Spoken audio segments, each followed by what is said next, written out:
What's up, everybody? Is there a video to the full draft? Yeah, it was a previous stream. Pace does that actually. What do you even do with that? All right, I'm live. I didn't even wait that long. I was like, I don't care enough. Like, hello, everybody. I donate $10 if you win this season. Like, if I get a win or if I win the whole season. Wait, I need you to settle a bet. How many monitors do you have and what's their arrangement? Yeah, we were talking about how you muted us. I got 4. Oh, Oh, man. told you. All right, how are they set up? But the back How are one's they set up? only Nintendo Switch, and I keep it off. But the middle one is they're set up like they're hugging me. So the big one in the middle is a bigger one, and then this one is like that you're looking at is probably like 30 inches, and the two on the left and right I think are 26 or 27, and they're everything's curved in. Are they? Do you have any vertical monitors? I can set it up. I have a vertical stand for it, but He doesn't know game. All right. I don't like vertical monitors, bro. I guess you use Discord light mode, so. Yeah, I literally can't use Discord direct mode because it literally makes me like throw up. Actually, I get nauseous. So like I can't use certain things. Certain things just like mess with me too much. Let me get this. Do you have any monitors on top of the other though? The Switch one is on top of the one I use, but it's in the back. It's on the, like it's lowered right now because I don't necessarily use it. I just play off OBS now. Wolfie declined. Okay, so Wolfie was on busy, quality. but he would have loved to play. Is the chat good enough for you guys? By the way, I can make it bigger. for- Yeah, I Perfectly can fine. see it. Guys, I have it full Actually, screen. if you make it smaller, I'd probably have a better time. It probably would, but then I'd be blind as hell. Well, I mean, like you just got rid of it. I don't want to read it. Okay.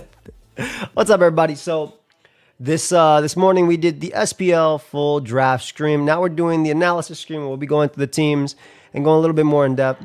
I wanted to invite in a bunch of the coaches to come and go and just talk about it the whole time. I think it'd be a lot better, especially because I am not the most, I'm not a VGC player, so I don't know a lot. So we'll be looking at each team individually. Maybe we'll even be ranking them at the end if people want to stick around for that. And we'll just give our honest thoughts. And I think it would be cool as well to talk about the coaches in the call. We have obviously Emil, Keely, Moxy, Olivia, and that's a +1 all here in the call right now. So if y'all like this, check them out after 100%. Just please go sub to all the coaches. So let's talk about Emil's team first, guys. I think the NDD Hoopa combo is just so freaking crazy. I want to like emphasize the fact that like you getting Hoopa, which I didn't even know was allowed. Who the hell quacked? I just because that's why I say on Discord always. Stop quacking. Stop quack reacting on Discord. Quack is crazy. Okay, yeah. So basically, because of my position, I was like, okay, I will not do any plans until we get at least further in the draft. So when people started to get the picks, and I saw that Hoopa was there, I was like, wait a minute, this guy's pretty cool. Like it breaks protect. Its stats like just towers over everything else. Like screw the paradox, screw everything. This guy is the business. No, it's It was not. How much cheap. was it? 15 points or 16? 16. 16. Honestly, dude, that's still insanely cheap. Like this mon was so busted in doubles OU. I hated fighting this mon Mon every is single a time. fusion of Urshifu Dark, Armor Rouge, Flutter Mane, all in one. I can see it. I can see it. And you just tell me what you're running viable in tomorrow? Trick Room. Viable in Trick Room. In a sense. Very And viable. Delvin as well. I think Yeah, the thing that threw people off was the Dirge. A lot of people didn't like Dirge for the squad. I love the Skyman personally. I love the Skyman. Diamond's great there. Oh yeah.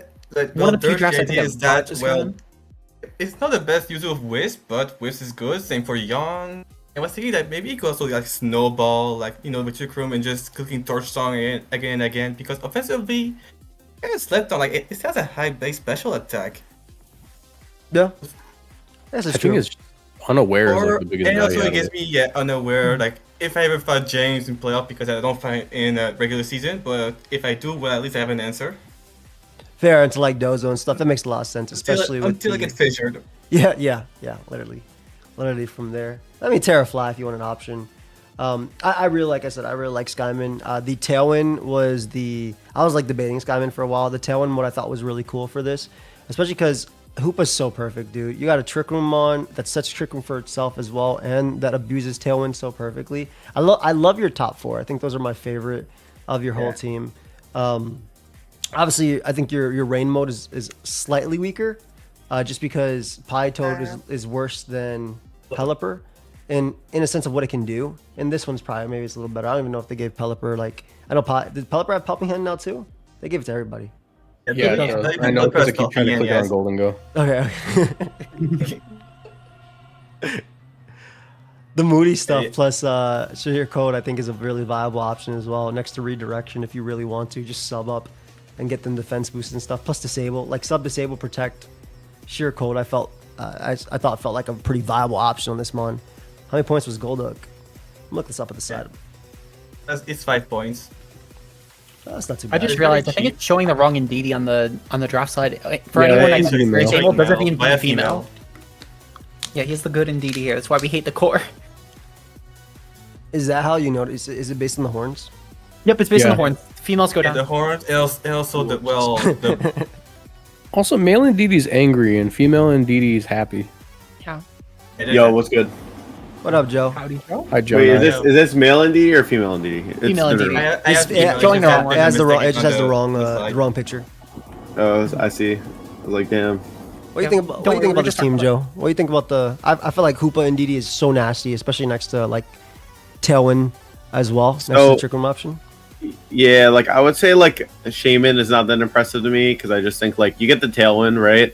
Or whatever, but I'm not like too big of a fan of that in particular. The only other thing that I think about this draft, which I think is kind of funny, with the Sandy Shocks and Golduck, I think Golduck gets Hypnosis if I'm not mistaken. I don't know 100%. You could do like Gravity, Hypnosis stuff, but it's like, I like the Hoopa and I like the Indeedee a lot with Okidogi. I feel like that core of 3 is really strong. Yeah, I was gonna say I think Okidogi is like the scariest thing on the team when you put it in the context of Hoopa, because like most teams just want to go, oh, I have a dark type, it's nothing, but now it's like, okay, well, there's Okidogi, and you have to like just hold that. I have the dog. And this is also one of the bulkier I also wanted Sneasler, but Joe was. Yeah, I was about to ask, would you have gotten Sneasler if it was available to you? But I feel like that was absolutely. Like, a given, so then I right? was like, okay, I get the bulkier, slower poison fighting type. Hey, Lantern. Did I feel like a white screen would give us Okidogi. like a lot of problems. Yeah, I agree. What was the thought behind the Alcremie? Well, a fairy type because fairies are good versus dark, just like fighting types are. It's kind of slow, so it's good also for Trick Room, and of course there's the Decorate strat as well. Fair. Simple Beam Decorate. Yeah, I mean, I thought about that, but that's very specific. Like, you need Golduck to Simple Beam the Pokemon, then you have to switch Golduck out into Alcremie and then Decorate, which is... Eject button's a good item. It is. I guess endgame scenario I would have it, but at that point, like, why even bring that mode when you have Hoopa and Indeedee and click Expanding Force, and then Okidogi punishing if they Terra Dark or I think like you could justify maybe it's like if you're like bulk of Okidogi, you throw Decorate on it, or you have like I forgot what the ability. I think it's Sweet Veil that blocks like Spore, like sleep. Sleep. It also has Aroma Veil as well, so it can block like Encore and stuff too. If you want to give that option. Only for itself. Is it not teammates as well? It's teammates. Aroma Veil, teammates. I believe it's teammates too. Yeah, it's teammates too. It's teammates too. Hold on. Yep. I don't know. I just think that the top two are going to be so You're annoying right. to prepare That's for. even better. Yeah, because even if you resist, let's say you just Terra Steel or something, like Hoopa is strong, like a helping hand. I did the force. count. I did it because those who don't know, my week 1 I play Live. Still type Tinkaton, has very good speed def. It takes almost all its health from expanding Force Life Orb. Jesus, man. And it just max I special think the attack. fact Good to know. Changing my team. you can decorate through protect as well, so that's like super useful, right? Because you can just protect, decorate, and switch stuff. I wish you could pollen puff through protect. No. No, I do that. I do. No. Someone don't hasn't actually bought it yet, want and it that. shows. That was the first thing I tested when I went and play VGC. I was like, all right, Hydrapple, pollen puff. This didn't work. Unfortunate. No. I did thought about Ice Cube. I was like, I wanted to try Lily's BS. You think you'll be clicking share code at all, or at least try to, if you really wanted to, like this season? I feel like you have to follow me.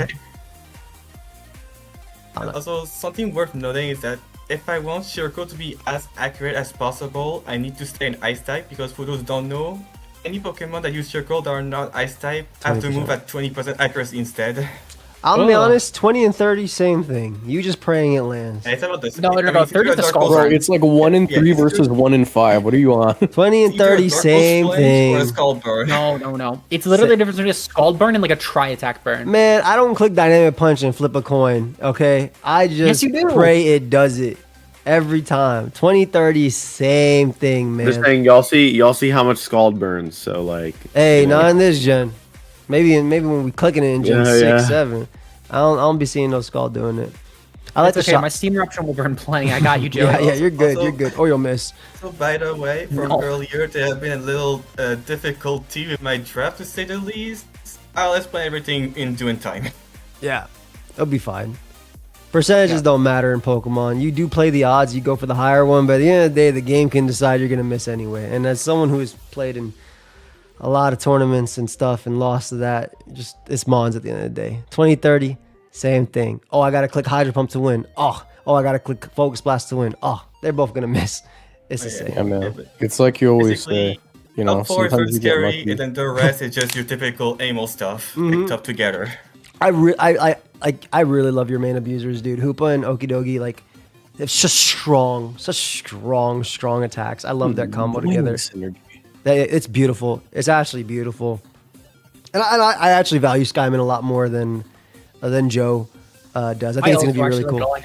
Yeah, I think, especially with the special threats you have in this team, Emil, that this is one of the few drafts that I do kind of vibe with it. And I will say, pre-draft, I was hating on Skyman. I kept saying, A lot. we should really allow this mon. It is garbage. I was at the forefront with Joe of like campaigning. This mon is garbage. This thing needs to like easily be allowed. It's not even a 15. It's not even like a 20-point mon. Unban it. And then I kept mentioning how like any other Tailwind setter would be viable, like Talonflame, Torn, Whimsicott. But on Amos's team in particular, with things like Expanding Force, Hoopa, Skeletors, Sandy Shocks, these are all decent abusers of the Seed Flare drops. And considering, I mean, Skyman has like an 80% chance to get that. And obviously, there's items like Clover Cloak. You can only run one of those per mon, though. There's things like Clear Body, sure. A lot of those mons, though, don't like Skyman's coverage anyway. And while you could argue to tear around like the Earth Power Seed Flare stuff, at the end of the day, I mean, Hoopa Unbound can still wall break if that fails, but it is a nice just assurance that you're going to nab that Oko in case your opponent prepped around just living it barely from full. So I actually do like the Skyman here a lot. I think it has a lot of potential. Or it's just air slash and just makes you unable to move. Yeah, I mean, the mon's still a fraud, but it works well here. man, Hoopa breaking Protect too is really nasty. Yeah, like I think that'd be a lot scarier if the NDD was NDD male. Yeah, it would, but I like the support of the females. That way, Upa can just get many opportunities to just attack. Like, its strength is worth of 2 Pokemon alone. Yeah. He's got 6 arms. You can go for 3. I was talking about in the mainstream, but like, bro, you don't even have to put special attack investment for this mon to hit like a truck. Like, there's item clause, yeah, it's VGC. I can pull a photo main. I can now survive with that. I have no business surviving. Yeah, no, that's literally what I think Hoopa's gonna be. Hoopa's like Regieleki. You can put HP on that thing, no speed, you fasten everything. Like that's just, and in this case, obviously special attack versus that. I really like your top 4 so much. They're like mons I see coming basically every game. At least Hoopa and Didi and Okidogi. I see them coming like almost every game, if not every game.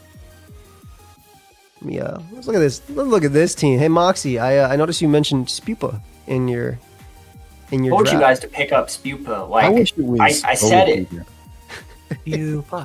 So here's the thing. The reason I picked up Cleffa is because I misremembered. I was like, yeah, I picked up a baby Eviolite Pokemon in a draft a couple of years ago, and I went with Cleffa because I thought it was that one. Because I knew it wasn't Igglybuff because it doesn't get Follow Me. And, you know, Clefairy gets Follow Me, and I'm like, yeah, it gets Follow Me, it gets After You. It gets none of those. I was thinking of Togepi. Oh no. Oops. Yeah, Togepi isn't even in the game. Bro, I even said, yo, get that. I was like, wait a second. There's no Togekiss here. That would have gone so early. That Togekiss one, was like a round 2 mon easy. yeah. Togekiss is so good. But yeah. So I drafted most of this team while I was in Texas, knee deep in a margarita. We could tell. No, I'm kidding. Brother, you didn't even draft. You left me your team prep, and I drafted, I think, 90% of your mons for you. Yeah, I was traveling a lot. I was busy. Yeah. I was busy going X and 3 in Texas. I'm so sorry. But yeah, no, I mean, like when you're 16th in the draft, you're kind of in an awkward spot where you're close enough to the what's it called, the wheel. Yeah, the wheel.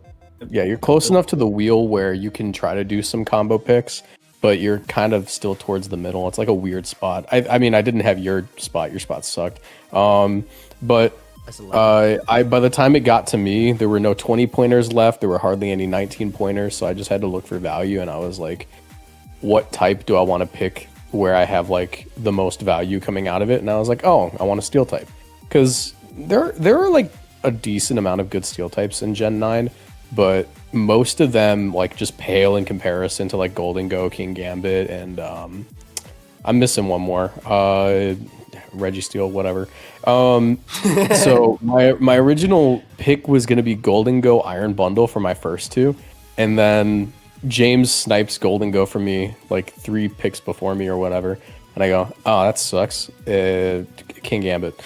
that was the entire idea, and then from there I just kind of like built a team, and the more I look at it, the more I realize I'm just playing Pala Balance Reg C. That's what I'm saying, right? Yeah. This is the team I brought. This is literally the team I brought.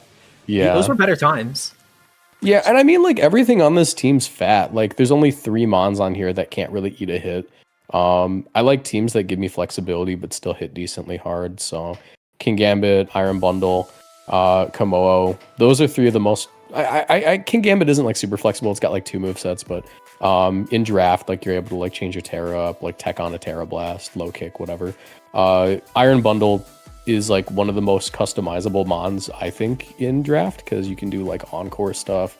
You have like booster energy sets where you can just tech on like Rain Dance for a sun matchup, electric terrain for like a grassy terrain or psychic terrain matchup, that sort of thing.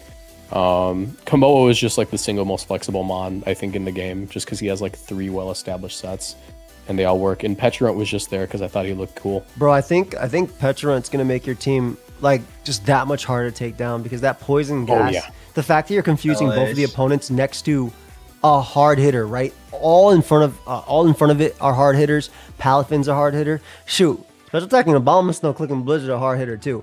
Like the fact that you're poisoning them and then hitting them on top of that, it's just gonna be so much tougher to beat. And also that you can parting shot into like Como and set up, or parting shot into Palafin potentially and bring it in, or flip turn into this one as well.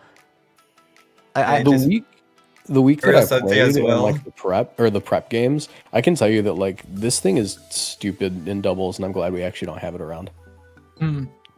So, just to be sure, can Moxy party shot his own Gambit for the boost? No, it doesn't work. You that cannot way. do that. No, Defiant only works on opponents. Yeah. Dropping your stats. Yeah, I that's will really say sad. I'm Otherwise, I'd That's- use Bulldoze that's next to good 8. know. That's good to know. Yeah, Yeah. no. But yeah, no, I picked up Abomasnow because I was gonna do Ninetales, but I think Olivia picked that up pretty early. Very early, yeah. But Abomasnow's a nice little grass type. I mean, it's one of the more offensive options in grass types, and it gets like really nice moves like Woodhammer, Ice Shard, Blizzard, Aurora Veil, Earth Power, Weather Ball. It's a solid water killer, I think, for your Palafin. Bundle has freeze dry, but like, you know what I mean, for Arcanine, et cetera. Without having to use Terra. But Bundle's mostly just gonna want to spam Blizzard. Yeah, exactly. That's the big thing, right? You're gonna be able to click Blizzard. Yeah, that like mon if I'm into it. picking Bundle, I'm not clicking water moves. I'll do the resisted Blizzard as long as it hits hard enough. Arcanine's Arcanine. Palafin is Palafin. Palafin, I actually told you, I was like, I think that mon's a fraud at the beginning of the draft. And then I found out I wasn't going to get an Urshifu or a Primarina or anything. And Yeah, so you picked it up. Yeah. Yeah, I picked it up. And I mean, it's Palafin. It hits hard. It's a lot harder to deal with in draft than I thought it would be, because, I mean, like when you're playing VGC, how do you deal with Palafin? You use your grass type, and your grass type's usually either an Amoonguss or a Rillaboom. And there are only 2 of those. Yeah. And Let's talk about Terra Normal Boom Burst next to Soundproof Como. No, I'm not no. doing Let's not. Yeah, I ain't real Comfey- draft game. It's cool though. It's cool. Comfey's Trick Room Tailwind heals up my Iron Defense Komodo and my Poison Gas guy. Bro, the floral Floral healing's Knight- so nasty with your team, because look at Como's defense, look at Palafin's stats, look at Arcanine's stats, look at Petch. This stuff is so nasty. Yeah, man, I'm gonna be like annoying. Yeah. And Raichu is just there because I needed a fake out, I needed an electric, I needed a psychic, and I also needed a rail gun. I wanted to click Electro Ball. Cleffa's aura farming. Dude, when are you gonna swap it? Yeah, we'll see. I'll get around to it. Liv, you said you weren't a fan of Palafin in draft. No. So I mentioned before the draft that I'm not a fan of Palafin in draft, asterisk, compared to how good it is in standard. I think for 9 points, Paladin actually is a pretty decent pick. Not something that I'm thinking should, because I know a lot of people were saying that like that mon was super underpriced at the beginning before we actually got into drafting and no one actually took it. But people were like that it was really cheap for 9 points and that Paladin, they were thinking like Reg C Paladin, right? When Paladin was like actually like top of the meta. But we have a lot of different Pokemon here that do counter it pretty well. When you compare things like, for example, Azumarill's role in a team, which I'm bringing up because someone in chat compared Azumarill being 14 to Palafin at 9. Azumarill has a lot of different things with its dual typing that are malleable. Its item spread is still pretty similar to Palafin's, I would argue, where like Azumarill is going to want things like Assault Vest, Berry, Band, etc. Like there are a lot of different item choices. Palafin has a lot of stuff too, like Mystic Water, Leftovers, Band, etc. in draft that work pretty well. The difference is though, is that with Palafin, you do kind of have to commit that switch, and especially when you're going to like game 2, game 3 in a setting where your opponent has countered for that Palafin and not needing to counter for a wide format, they get hard into it. They know what their line is to that 160 attack jet punch, because they should, ideally at least, they should be able to prep a counter or two to it. Wait, quick shout out to Snowy Karuma in chat. I went to high school with that, or not high school, I went to college with that guy. I think like here's the thing though with Palafin is you have like you can run so many different items. Its status moves are super useful. I mean, you have bulk up, you have taunt. Like the way you have to respond to bulk up Palafin versus like another kind of Palafin is huge. I mean, I could think of like Band, Scarf is a little iffy, but Band, Life Orb, Clear Amulet, D Goggles, like Mystic Water. There's a lot of stuff you can do. Not to mention also like if you ever end up playing versus like Back, who has Dondoza, you could just haze, right? So even there's like a lot of like utility messed up. Yeah, I mean, it has a lot that it can do. I think the greater thing, though, is that, again, when a lot of people are seeing Palafin and they're thinking, like, this mon used to run its own metagame, basically, it's not nearly as viable as a lot of the other mons that translate from standard VGC that do, like, actually run top of the metagame. Things like, for example, Fluttermane or Shifu's, even like, Landorus, which was, like, a pretty big threat in, like, Reg D and kind of existent at, like, a certain point in Reg E. Like, these are all mons that actually have a lot more flexibility in draft. They're a lot more consistent at their roles. I think Palafin's a lot easier to check to some degree, and I won't act like it's bad by any means. I just think that having to commit your team to that switch early on when your opponent has prepped knowing that they are going to be fighting a Palafin versus they are fighting a Palafin plus like 50 other Pokemon, it's a pretty big difference, at least in how you play it. I still think it's good, especially at 9 points. I just don't... I think it was a very reasonable both pick in the draft for when it went and price point for it. I don't think it should have went earlier or later, really. You do also have to keep in mind that Palafin, even in baby form, can get some pretty nasty one shots with Wave Crash. Yeah. Bro, when I was water. when I was laddering back when I was going to Hartford, the amount of VGC, and I was like maybe 1600 on the VGC ladder. I don't know what that is relative to the top of it, but the amount of Palafins that would bulk up as baby Finn, and I would just be sitting here on my other side of the computer like, what are you guys doing? Like, why are you setting up switch. this baby? But then You they hit know me with a you gotta wave crash and do like 80. I was like, oh, that's nice. But then they die after because they have no stats. So I don't know. That mon is interesting. It's so like deceptively. Baby is deceptively bulky because of the HP stat, right? Yeah. So and then I think my whole thing with it is like it worked for my team because like even though you know I gotta switch it, look at everything that's around it. Yeah, you have a lot of good means of switching into that to where Palafin is unironically one of your frailest mons on this team somehow. And I think on a team like this, it works really well. Like that's why balance literally was... a Cleffa right there. That doesn't count. It's still in the bottom half. It's in the bottom half for bulk somehow for that baby Palafin. It's like, I think it's literally just Cleffa and maybe like, well, definitely Raichu as well. Don't forget the then, choice like, banner maybe Shifu Calc versus Cleffa. Don't forget that. Oh yeah, choice banner Shifu rolled a KO. Yeah, only 62%. It has to be adamant. If it's Jolly, it's only 37. Just letting y'all know. Does this thing get counter? I'll just throw counter on it. I know Happini does. I don't know if Cleffa does. Man, looks like you could free agent for Happini. I don't think that went. It does I did make a joke about dropping it for Happini during the stream. I'm not gonna lie. I think Cleffa is actually good here personally, but Joe, what makes you think Clef is good? Just the friend guard? What other? it has things? friend guard, right? Yes. It It doesn't guard? follow me, right? Joe, you know it has- doesn't get follow me, right? doesn't have follow me. Oh, it doesn't get follow me. That's why Yeah. we were talking about him. Oh, never mind. This sticking thing's terrible. Yeah, this thing's Yeah, terrible. This is why I we were thought saying it- get Spupa, I get Spupa I with friend mixed guard it and up. rage powder and F it. Yeah, I thought this was Togepi because I ran Togepi in WBE and it had like follow me and it was a baby Pokemon that lived Urshifu Rapid Strike with Eviolite. So I was like, yeah, this is the one, right? And then I like checked and I go, oh, No, it doesn't learn any. Unironically, Moxy, Sentra is literally right there, and it gets follow me, and it's actually it's a decent mon. Or you can get Spoopa. Dude, I sooner take Spoopa. Like I would actually sooner. Yo, take you're a Spoopa. big hater on Sentra, all right? Furret is the truth. I learned that. No, no. Furret's the Hear truth. me out though.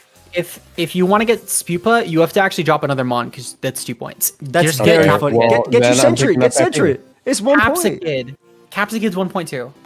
I don't want You range can get cutter, I either want one of follow me. Elekid You know or what? Magby. Hold They on, have follow Joey, me. let me look up every follow me Pokemon. It's real I quick. told We're you gonna left. settle. It's just Sentry. Sentri's the only one left. That's 1 It's point. Wait, not. what about Elekid? Elekid's left. Yeah, Elekid, Ew. Magby. Elekid's kind of real, actually. No, bro. Elekid and Magby are way more real than Bro, Sentra. bro. Yeah, they can- What- First off, Sentra at Especially least Elekid gives you and Rock Sentra Collab. gives you a ghost immunity. Let's talk about that. It gives you a ghost immunity. I have a King Gambit and an Arcanine. Yeah, when Aaron Cybertron hits you with that Terra Blast fight, you're gonna wish you had Focus Sash Sentry. He has bulletproof combo for Shadow Ball. He's fine. Just That's run that Terra's dollar store He got that draining Calyrex, case. bro. That's Yeah, a dollar Terra's store still- Calyrex. And he hits him with the Terra Blast fight. That's Sentry. You're just proving my Sentra point. Hold on, let me Okay. see. So Elekid's got Everyone's 45 super HP, 37, and It's the 95 speed that you should be looking at. Sentry's got 35 HP, 34 defense, 45. It's Frisk, bro. You get to see their items, and you can be a Trick Room anti-mon because you can go for Endeavor plus hit them with one of your many priority moves on your team. I'm just saying. Got 20 speed. Does it get Focus after Sash you? Endeavor is kind of real. doesn't get after Thank you. you, Keely. Hold on. Gosh. Endeavor, does he get aqua? Does he get like quick attack? It gets sucker punch. It gets quick attack. Bro, It does. so It does get quick. It does, no, it gets quick attack and sucker punch. You know And, what? and it has tidy up for Aaron screens. Joey, I'm Joey, just- All right, tidy Joey, up isn't- I'm wagging my finger in a circle like I'm telling you to like move a car through. I don't know Put why I it through. said screens. Sorry. Yeah, yeah. We're dropping Oh it. Put my it through. Give me the Put it- center. That's crazy. I told you it's a bro. I'm gonna be honest, guys. For the last 3 days, I've been convincing everybody to get Sentry. I'm really glad that somebody finally got it. And confirm. I've heard the argument. I Joey DM borderline SK. talked about this I theory. DM Nexus. I talked to Olivia. Yeah, he was literally talking about like doing Sentry at Furret at one point. I was and- literally. I was talking about dropping my Poltergeist. I was like, I want the Sentry family. The Poltergeist Look, is dude, way it ain't better. even about it being a Sentret or it having these moves. It's just that like I'm looking at Sentret right now because I couldn't remember what it looked like in my head, and I'm just thinking about like picking him up, digging my face into his belly, and going, oh, whoa, whoa, whoa, whoa, whoa, whoa. Okay, Okay, that's okay. really Yeah. adorable. Where so are you dropping I it? respect it. Yeah.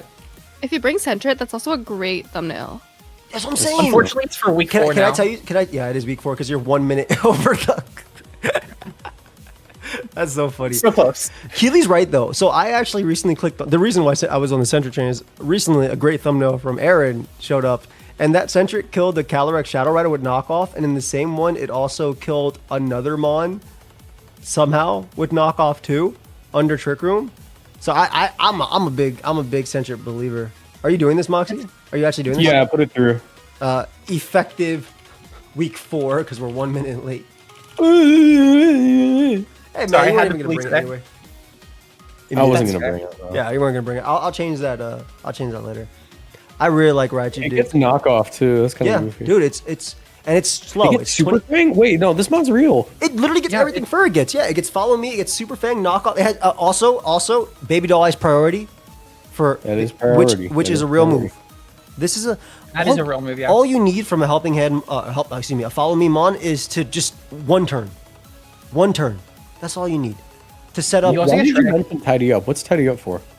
Dragon for Dance hazards and hazard. stuff. I was gonna say screens, but it doesn't get rid of screens. Oh, I got Petulant. Yeah, none of that matters. That's anyway. real. It's just hazards and substitutes, but like that doesn't matter either.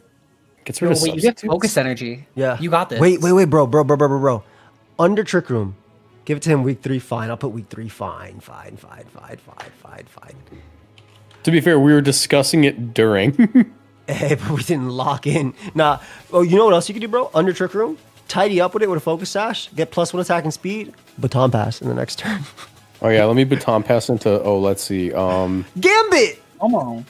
Como, Petulant, F it, bro. Petulant with speed. Petulant with an attack stat. Oh yeah, that 88's gonna go crazy. First off, every stat, special attack is also 88. every stat's 80. Okay, let's just like that mon's fine. No, that defense. It has Gunk Shot and what's it called? It has the Poltergeist. Gunk Shot and it has the Poltergeist, right? Yeah, but Hex is the Hex only is- move it's clicking. Yeah. Hear me out though. What up? Just 88, baton sorry, yeah. pass into your Arcanine. You got this. Bro, who we did so far? We saw in this Cleffa? just Amel and Moxy. dog. No, We he- got it's Cleffa. There's no more He's Cleffa. centric There's now. no more Cleffa. Yeah, because Yeah, we we just okay. just Do a successfully farm convinced upstate. Moxy live to swap it for Centric. Yeah, Bruh, I we can't. sent Cleffa to a farm upstate. Dude, I'm not gonna lie, bro. It would have been pretty tough if you kept it. I won't lie to you. Wait, did you play week 2? No, you're playing week 2 tomorrow. I'm playing week 2 tomorrow All at right, then I'm gonna 7 make this p.m. change. I Yeah, can make this versus change me. right now on your screen then. Easy. I'm a big fan of. I'm a big Centric. Wait, which believer. teams have we done so far? Who Just we- Amel. Just Amel. Mine Moxy. and no Oh, just Moxy. Amel. And Okay, it's good that we did me second because I have to go to bed. Good night. Have a good Yeah, night, I didn't say I Moxy. was going. I said I had Oh, to. bye, Moxy. Oh, okay. My That's bad. good. That's good. That's good. All right, I now was we like, bro, have come on. Keely. Keely, you want to Hi, say something about your team? Bloom. I vibe. I don't know a lot about draft. I just like clicking buttons that do damage, so that Welcome was to my draft. strategy in Welcome to draft. drafting. Yeah. That's real. That's real as fuck. Keely, I have a question. Yeah, Do you know about the Skiploom Illuminati? The I Skip do. The Skip Illuminati. Oh, we have a name now. Skip Illuminati. I like that. No, that's not why I drafted it, but I am aware of the like Skiploom plushie owners just win, right? Yeah. Yes. It's a Yeah. guarantee. Wait, do you have Yeah. a Skiploom plushie? Not yet, but maybe we should change that. Yeah, I think we It should. might be it. It might be it. Yeah, okay. That's smooth. I love Jordan. I love the babies you picked for your squad. By the way, I think both Sneasel's really cool. Obviously, it's just inner focus with plus fake out, which is nice. But you actually have a real stab in close combat, which is awesome, as opposed to like other Sneasel Yeah, having as far knock. as baby Pokemon go, he's not like he actually can do something. He's got good speed. He's got He's good strong. attacks. Yeah. Throat chop isn't stab, but it's good utility. Gunshot. And stuff like coaching as well, I think is cool. And obviously, Yeah. Coaching, sunny day, fake out, faint. What's its base speed? It's Dude, like it's- dude, it's 125. Sneasel, bro. 115. It's very fast. Yeah, yeah, bro. I think the one thing it Or- doesn't have that the other one has, or the two things are Snarl Power and Helping Claw. Hand. Helping Hand is pretty, It's pretty nice. yeah. But I mean, Uh, coaching it- is. Look at this team with Baxcalibur, Arcanine, Quackable, like Serena. Like coaching is just as good in my opinion. if Yeah, not I have better. helping hand elsewhere. Serena has helping hand. Exactly. Also, Yeah. also looking also acid spray, by the way. Oh wait. Acid at any spray, point- Weekend Storm, Sanseer Storm. Is at Acid any Spray double point for target? Thorn, for you Sylvia. consider Yeah. picking up It's double Thunder? target. Yeah. Wait, next to Landorus, Sandsteer Storm, and Bleakwind, and you're faster than them? That's actually crazy. You gotta Yeah. land the Sanseer though. Do I I'm play- gonna You're brain not first. faster than Torn, to be fair. She ain't gonna miss the Sand. She got the. She in the She putting Skip the brain, Illuminati. bro. She putting the brain. She putting the Yeah, brain. and Skip Illuminati That- right that's there a lot too. of steps. That's a lot of steps. Don't worry about I'm it. just Skip saying, got it. like, if that were me, that's 3 turns that I can land 1 blizzard. Hey, Carol Water. honestly, I think she just tailwinds and kills your Mon immediately. If I'm being That's real, real. I think she pranks Yeah, her tailwinds well. and kills your Mon immediately. You're Wait, so are right. you, at any Like- point were you considering picking up Thunderous? I'm Typhoon- genuinely when- curious. No, When I you was took never actually Typhlosion, it like considering ruined my draft. It like messed me up big time. Oh, I'm so sorry. No, that's great. It's gonna do fine here. I had to get Chandelure. I hope Chandler does you well. I'm really sorry. I remember after like we got back to you because you're pretty early in the. I'm, no, not- you're I'm, like I'm right 13th? before you. I'm 15. Yeah. Oh yeah, you're right before me. So you're 15th. It messed me up knowing that we let you get Tornadus, and then you still got Landorus. Like, I know. How did you? I was your fault. actually on pick 2. I kept going back and forth between Landorus Therian and Landorus Incarnate. I couldn't decide which one I wanted, but I I decided. think you this got the was right better. one. It's a flex pick. This is perfect. I like that I mean, you you got can even Bax run after physical. too. This thing's messed up. I thought Bax Arcanine was a beautiful follow up as well. Just like Yeah, keeping yeah. up the pressure. Every Mon on this team, well, the first 3, just meme mugging everybody. Zarina too. Zarina's actually insane next to Torn. You didn't even need a cloak. Yeah, you can't fake out. You can't do any priority, which is amazing. I love this, like this pick. This special offense is really nasty. Yeah, And Serena Loki's too. Zarina? I would have wanted Farigiraf, but obviously that went so quickly. But Yeah. Oh man, story of my life. I feel you. Yeah, Loki's Zarina like is doing work in the team preview, even if it never shows up to a match. Because like That's I'm not true, gonna 'cause- fake out. yeah, Yeah, it could be in the back. I agree completely.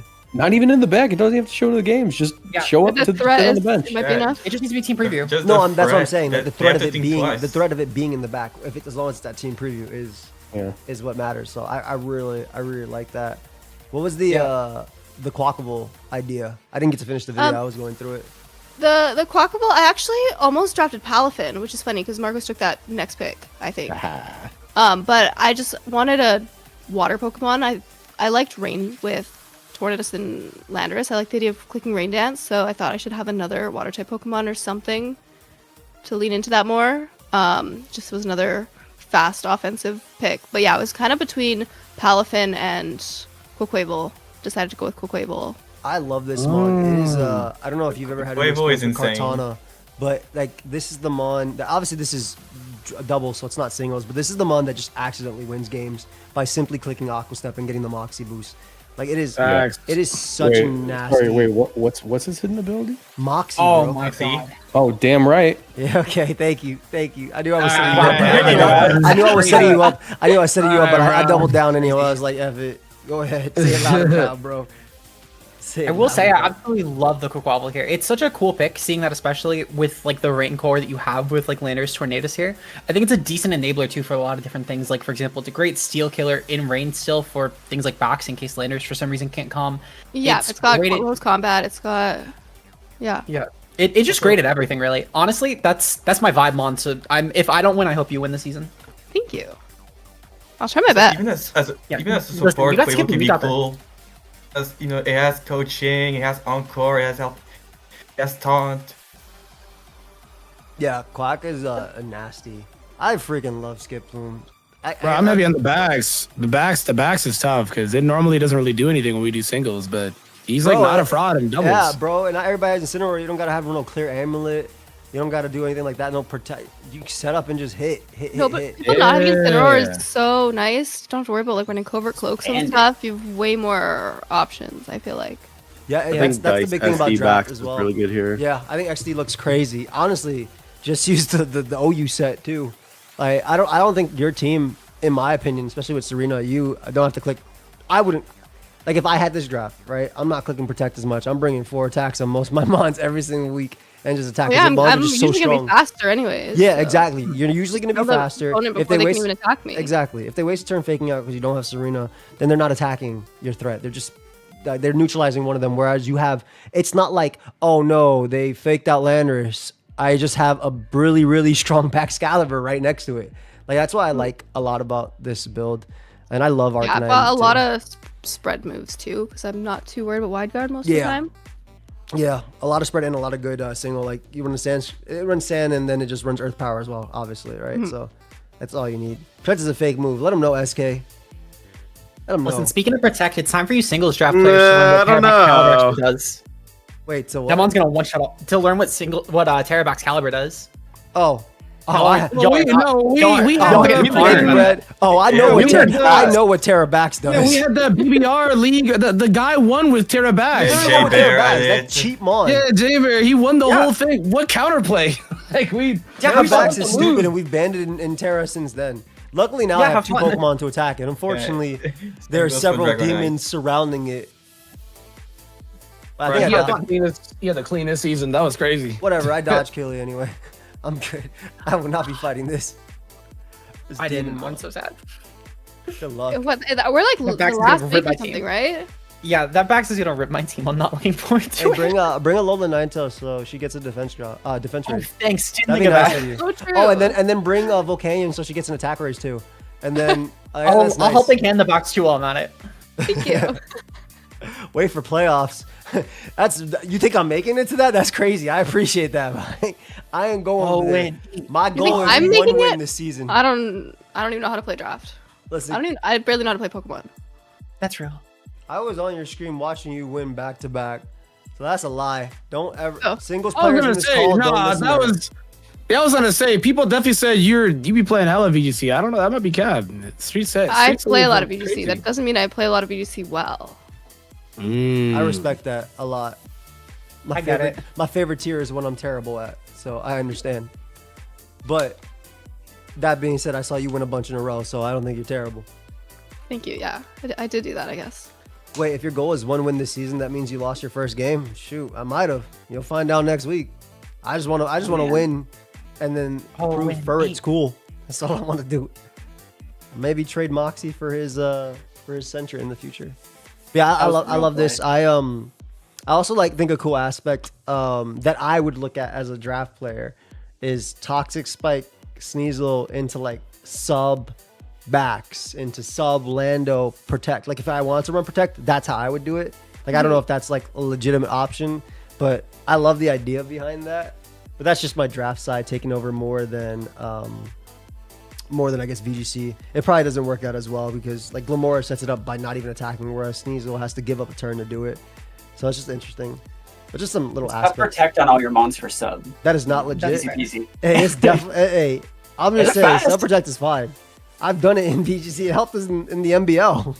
So I mean, Wait, so what's wrong with people sub not remember protect? Celesteela? Be a way to stall if you need to. Yeah, Makes sense. Dondozo, Celesteela. Do people not remember these sub protect mons? I'm talking cut the protect for sub. hey, Terra poison one of them okay. so you can run a black sledge. So your leftovers. Let me see. Later, noobish. Joey, Yeah. there's a certain place in hell for that. You just bring out your Mon turn 2. Why is it hurting itself? Dropping protect for substitute actually kind of makes sense because even if you get attacked, you can substitute twice in a row when you can't protect. Exactly. And you put Especially them in range of poison. on the prankster mons, it's really good. Yeah. That's why I was looking I was thinking, I don't know if it'd be cool, but doesn't. It's a vibe. Yeah. I mean, I don't want to fight it specifically. I feel but like was it's not as thinking- bad as you're thinking it is, but it's also it's gonna be very situational. But It's there a are very definitely things on niche- this draft that it could come up in for sure. Yeah. I could see at least a good 2 or 3 that would actually be relevant. Do it versus Olivia. No, stop! Don't give her ideas. No, I like this one. I can't think that many weeks ahead. No, I feel that. I love the Typhlosion pick as well. I like the sun mode you have going on too, which I think is really cool. We've just got every weather going on. Yeah. I mean, it can't make up my mind. Homie learning Snowscape is so cool too. I didn't even know that Mon. Ooh, learned Skip until Bloom? stream. No. That'd be Tornadus crazy. gets all 4 weathers. Torn. Okay, Torn okay. is I was nasty. I missed a chapter. Skiploom got that. I was like, what? Yeah, you gotta skip to page 22. And Sylveon also give you a nice, strong special attacker. Another one on top of all the others. I'm a big I love fan. Sylveon. I cannot wait to watch this. Speaking of games, I cannot wait to watch. Oh Let's man. go. I love the Terraca. Talk about your team, bro. Oh yeah, so this is all of my favorite Pokemon and a Gliscor, just because I needed ground resist and it's a secondary table center. What I really like about my team is that everything can be disguised as Zoroark. So Zoroark is pretty much going to be coming to most of my games, but a lot of my mons get cool tech Feint and Fling and Encore and all that stuff. So it's weird. A lot of my games are all going to be different little rock paper scissors games, I think, and I feel with it just being open Terra, I feel if you want to beat the Regidrago, you lose to Zoroark and Tracheon. You want to beat the Tracheon, you lose to Weavile and Regidrago and stuff like that. There's so many little things that I'm just really excited to use this season. Yeah, we were talking about during the stream, but if you Terra Steel to resist Regidrago, oh well, good luck getting close combated after. And if you Terra Fairy, oh yeah, Jirachi clicks Iron Head. And I was watching your video as well this morning since it went up a little early. So I was like, yeah, this is great. Yeah. I love the way you explain your mons too. I think that's the best way to approach draft. Use mons you're comfy with and try to get the wins with that. That's what I really like about that. I also saw your video with Hisui and Zoroark and that was amazing. I have so many. Yeah. I saw a video with that one. I ended up getting sniped from your Weavile, but I think it ended up helping me just because I saved 6 points.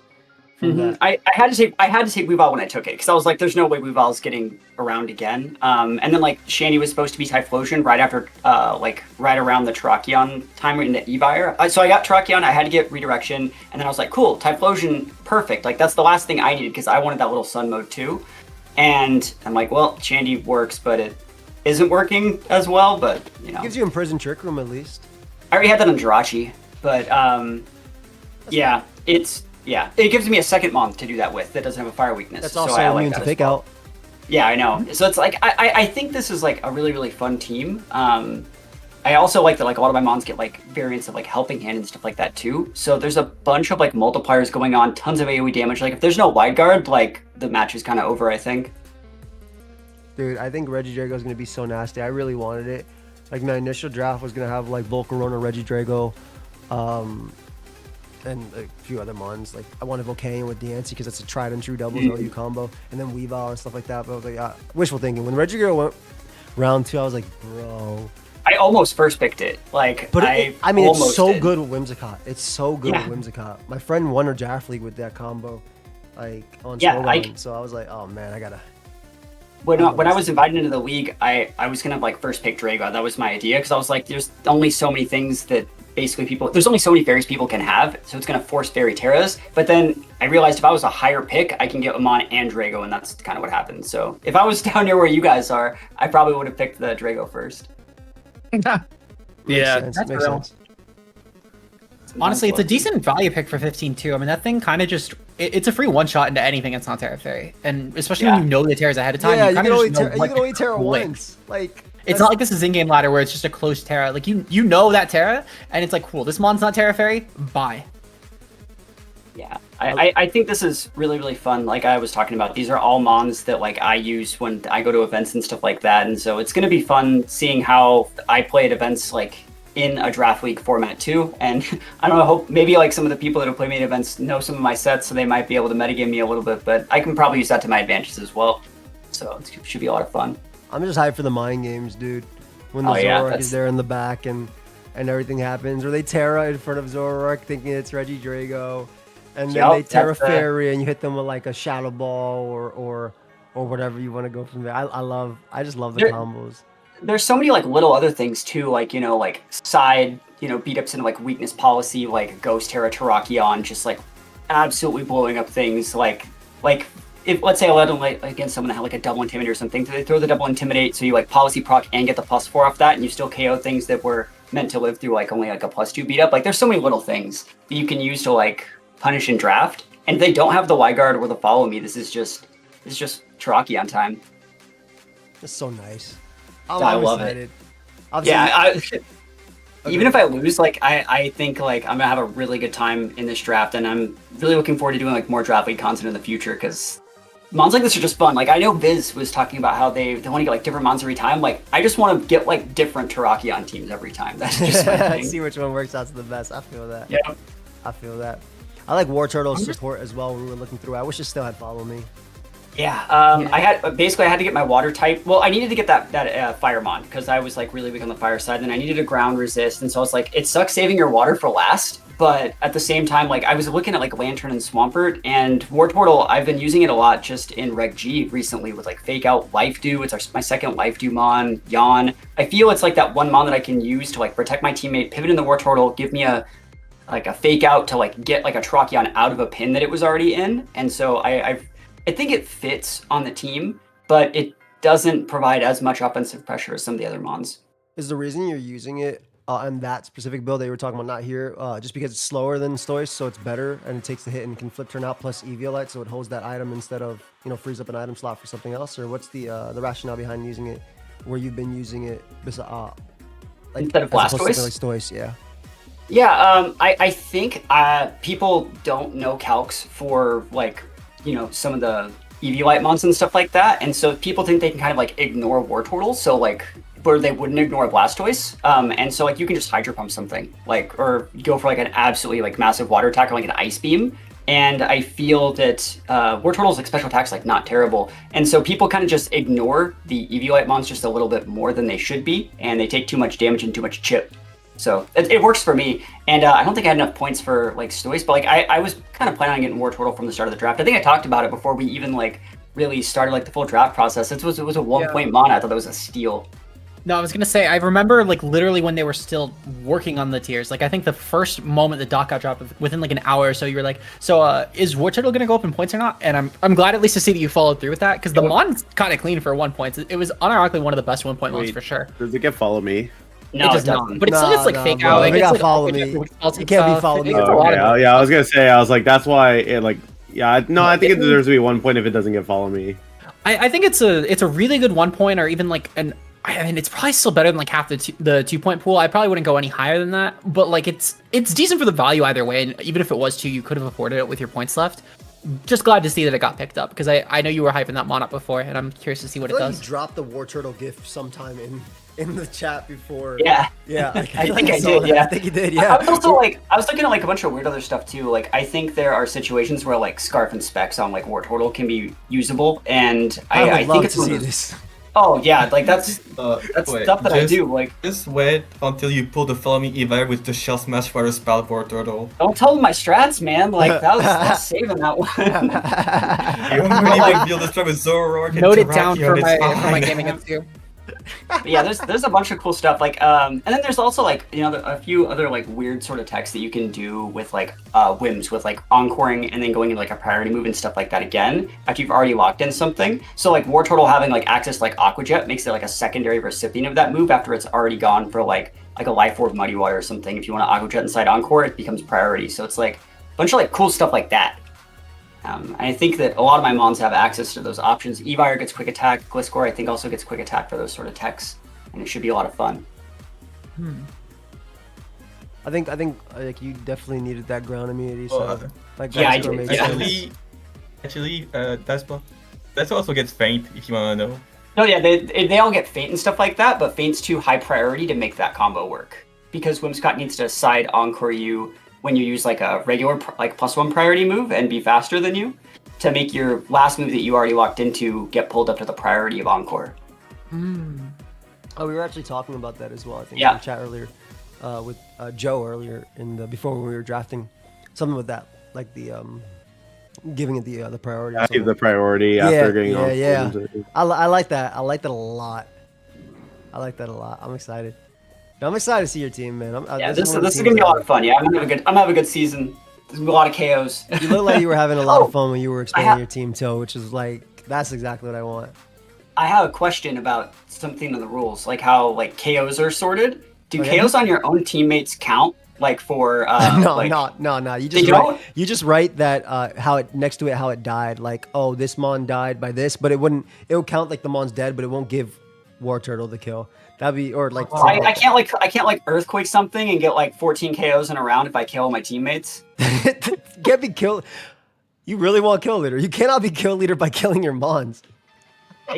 I mean, that's so sad. I wanted to know. You know, I mean, maybe I was- could it's a talk. fair Maybe I could question. talk to them about it. I don't personally. I wasn't even. I don't making think you the talk. should, but I was just like, wait, like I'm not wrong though. Like Yeah. I guess like personally, I'll just have to remember the number. My an yeah, actual you actually fail, to owe, be you fair. actually owe us kills when you kill your teammates. So close. Yeah, War Turtle Makes is sense. bulkier with the Eviolite. Yeah, On both I like sides. it. This is a scary team, Olivia. Oh, we're on well, my team now. Kevin. Sorry, Oh literally my the God, one time bro. I closed my tab. Oh, okay. How did you get Uh, this team being the spot? I mean, I guess you were I'm third third place? pick for one. Yeah, that's a reasonable team. I should give some backstory. I should give some backstory. Literally Thank you. Every Thank you. single one of these. Yeah, I should give some much needed backstory. So for anyone who thinks that I actually was intelligent enough, like dumb down your expectations a lot. This was not my team. I gotta give full credit to Hopeless. Initially, like I'm talking weeks before the draft, even before the board was done, even before the board was posted. Hopeless DM me. They were like, yeah, we're gonna probably just use like WBG teams tiers with like a little bit of changes for mythicals, yada yada yada. So I was like, cool. What's the round one pick then? Because if I get an early pick, I don't want to pick Flutterman again. I have PTSD using it.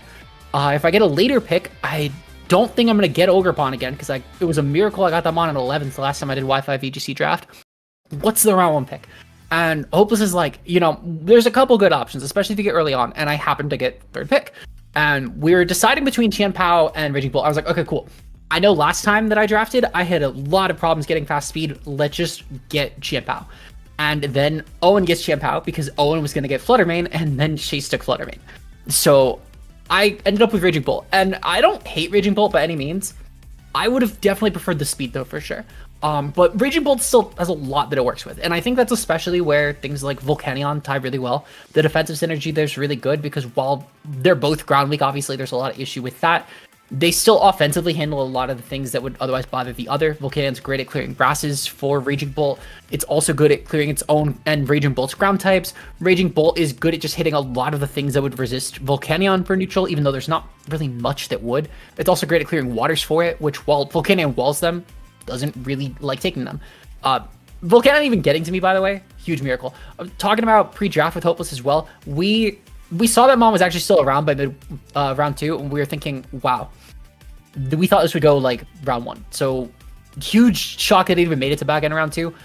Easily, if not to toot my own horn, but I think that was truly the steal of the draft, getting that Mon honestly. It's so good, fam. I've talked with some people after, and a lot of the Showdown VGC guys who've played in these like mythical formats have said that they've like considered banning this Mon at points. So like I'd unironically argue this is a better pick, especially for when I got it, than Raging Bolt was, and I think Raging Bolt was a monster. Everything else kind of just really was to fall in line with supporting those two. Like Alolan Ninetales is a great Veil support. It allows Calm Mind, Raging Bolt to be a lot more demonic. The dual dragon with Garchomp was interesting, but I think I have really good fairy checks anyway with Volcanion and Tink to where it's not going to be a problem. And also good ice resistance with Volcanion, which is an absolute monstrous ice resist. Even things like Freeze Dry aren't going to bother that, so it really fixes that box. And it's also just a really good physical attacker that I needed in tandem with Conk. Torn's just really good. I know there's still the note on my team for Torn, by the way, saying that it was an odd choice to get that Torn. People just don't know. Can I make a confession? Yeah. I know might it was have you. I might have put that note. No, hold on. Because that was kind of the smoking gun. That I called it odd. But I've actually won with Torn T and doubles. That's crazy. Because this Mon is It's a good Mon. It's really good. I like it a lot. One of those things where I feel like a lot of people who know like entry level or like slightly above entry level for doubles VGC draft, like on paper, they're seeing Torn T here and they're asking why is it Torn T here? But Torn T I think was actually the pick that I'm kind of the happiest with, because I've played a lot of doubles draft, and that means that I've lost a lot of doubles draft. Most of the games I played in, and every time I fight Torn T in doubles draft I lose to it. So I decided I wasn't doing that again. It's just bad luck, and it's a good speed tier too. This thing at 121 is incredible. 121, yeah, that's so good. Yeah, that's really good. These awkward speed tiers, especially in draft, I made a huge point of it in my draft analysis, but things like Garchomp, Ninetales, Torn T, Tinkaton, all these really awkward speed tiers are going to be so helpful in prep, because if, for example, let's say you hit like a 115 or like even like a 110 benchmark, right? Cool. Yeah, you're outpacing my Ninetales by 1 point, but my Torn can just very easily just creep right down to you. Even if you have a faster Mon, I don't really have to respect it that much, because I can just creep what's actually going to threaten my Ninetales. Or, for example, if you have like a 100 speed tier, a lot of teams have 100s. Cool. My Garchomp just outpaces that and goes for high horsepower. Or, sorry, Stomping Tantrum, or like Scale Shot, or like even just Rock Slide. So it's got some decent options for it for sure. I think overall, there's a lot of different things that my team can do where they both have a lot of offensive and defensive metrics to them. I think especially the fact that I rounded out with 2 really decent bulky Trick Room setters for these slow tiers at Stantler and Trevenant helps a lot with making sure that things like Volcanion, Bolt, Conk, etc. can absolutely go ham, because it causes a lot more D50s. Even like Glaceon can just kind of go for Blizzard spam and cook. That's my favorite Mon on your team. Besides, it's my favorite. It's like my top 3 favorite. If DNC made it, I would have gotten that, because DNC is my second favorite Mon all time. Glaceon's my third though, and when Hopeless said that, like, yeah, let's look at Glaceon, oh my god, I want you to know, I ran a lap around my house. I was so happy when they said that. Glaceon's another Mon that I almost drafted. I was like, I could run Snowscape with Baxcalibur and Glaceon, but then you took her. Thank you for not, because you already took the duck. I'm glad I at least got Glaceon. It's a good Mon. Best evolution. I'm really happy with the team though. I know I've heard at least in the back a lot of people in the coach server saying that they think my team is the best. I think there is a better team that we'll get to later.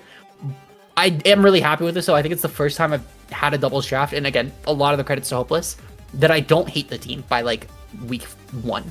So I'm happy with it. I like your team. I think it's really good. I think it is in these top 5 conversations. Is it like by far, you know? You got Veil plus Mons that don't die naturally all around it. Like, they don't die without Veil. So, like, I think it's on Conkelder, like Raging Bolt, Torn, Garchomp, Volcanion. None of them get Oko by moves for the most part. This right? shit is crazy. It got to be a choice move for the most part, or like a boosted item move. And I just love that next to Veil. Icy Wind support, fake tier stuff, which is cool with Tinkaton as well, and Ninetales. Like, I'm a big fan of that. And I think I really like what Conk and even Trevenant did for your team, to a lesser extent Trevenant, because the Trick Room mode, it just kind of like just punishes it heavy as well. And obviously Stantler, a little budget Mon that can do that too, plus Intimidate. I don't know how many times you're going to bring it, but I think just bringing one of those Conk or Trev is going to help a lot in the Trick Room matchups a lot. Listen, even if it fixes 1 week's matchup for me, that's really when you get into these like 2-3 point mons when you have That's all you so need. many things required to fill. If it comes to 1 week, or if it even makes an opponent prep different 1 week and I just don't even bring it anyway, cool. Like the second I see someone say they threw a clear millet on because they were scared of Santler Intimidate because their win con was a physical wall breaker, and I don't bring Santler and they get screwed up by that, I won. I've already won the mind game at that point. Yeah. It's like Dude, having- I just need a huge favor if you can just 1 week bring Terra Ice Chomp. I'm telling you, it's No. like the truth. No, I'm not It's the falling truth. for the bait that you guys put Owen on with the Terra Ice Dragon. That was I'm me. not doing it. We were not. We Hey, were that not was giving you- Joey. That That was was- all my cooking. I will have I credit know. for this. It's For that burnt awful. meal, I will have the credit. It's awful, and I think you should feel bad. You should have got. Terra. Oh, there's okay, no, there's you entirely- worse. Okay, There's- but there's Terra Ice worse. Choice Specs Blizzard next to Soulscape No, Champ is literally that's why he went Dragonite. Just- yeah, and I know, and I hate you for it. I spent so long putting him on Pult.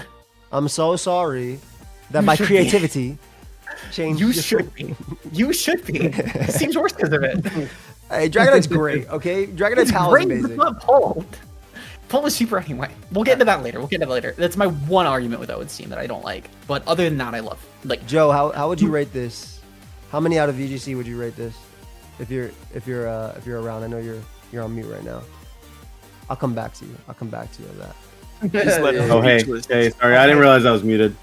No, I was gonna say, I think like obviously Raging Ball Volcanion got good synergy. I'm not a huge Stantler fan, but I mean, hey, you know, like again, like when it comes down to the smaller point differentials, doesn't really make that much of a difference, right? Like the lower point mons aren't really supposed to do that much. I think I like the Glaceon Ninetales because it gives you a snow mode that you have to respect, right? And then you also have obviously like dragons that kind of synergize well with that because of the resistances you have built on team. So I think it's pretty good. I'd probably say like I think it has a lot. So like kind of when I'm looking at all the teams, the main thing I'm looking for is like typing and then role distribution, right? So I feel like this one has like good typing and role distribution. I think like also too, it kind of depends on like I think the vision that you come into the draft with. Some people are going for like specific concepts, specific ideas, right? And I think a lot of people lean into like a certain play style or the way they usually like to play, you know. So I think for that, like it fleshed out the idea obviously clearly from the Raging Bull, which I think is strong. I like this mon. I just like the team. Strong team. that's real. It's just strong. It's annoying to fight too. You had a lot of secondary effects. I think that's the big thing too. You freezing me with Blizzard. You're burning me with both of Volcanion stabs. And you're lowering my Can we speed with manifest Torn. this? That would be great. No, it would not be. Yeah, good. let's hold on. I fight you week 2. Let's Yeah, do that. yeah, Yeah, go ahead, hold on. don't do that. I'll message Masuda right now. I got you. I said it before on stream. I know my Alright, team's man. weird. I got mons that I think could cook. And that's the whole thing behind it. What's for its base special attack? For it? For it? Go Yeah. Terra Ice Blizzard. Like gotta be like 35, right? No, Hey, I think first it's off, probably like 45. 60 or It's 70. 45. First off, it's Alright. 45, sir. Well, it only gets the Hey. good moves though. Hey, that was close. That was surprisingly close, man. Whoa, wait, that was Fix Terra 30. Ice Blizzard, Joey. Like, hear me out. That mon could cook. For it. We're I not. know. We're not. Oh no, he's already tapped in. Okay, never mind. Nah, it Yeah, worked. he's already tapped in. Yeah, I already know. locked. When I side grass knot DNC and get the weakness policy, There you go. It's Look, so bro. real. Yeah. I know I got everyone's about to be talking about this fur, bro. I get it. The mana, the freaking rage fist. Let's have a dialogue about this teacup. I really feel like it's the teacup. truth on the team. Like I'm. No, that I'm, one. Weirdly enough, I actually like the teacup a lot. For 2 points, unironically, it's one of the things about your team that works the most, Joey. And I mean that sincerely. I'm not meaning that sarcastically because I feel like it kind of come across that way. I vibe with it. The teacup's cool. I like my squad. What do you mean Joey has one mode? I got screens, icy wind, trick room, and follow me stuff. You What? shockingly like He, yeah. he, he also has beat up strap as And well. I beat up too. I And mean, yeah, you took my Mudsdale, man. I have so many modes on this squad. Yeah, you weirdly enough have a lot of modes for a team that it's not that it has no synergy, but I think You can compared say to a lot that you of the don't other like teams, it. It's fine. I don't. I listen. I'm not saying I don't like it. I told you before stream. I think your team is like right around the middle point of the teams. That's I just, very nice. The lower middle I point, think- but I appreciate that.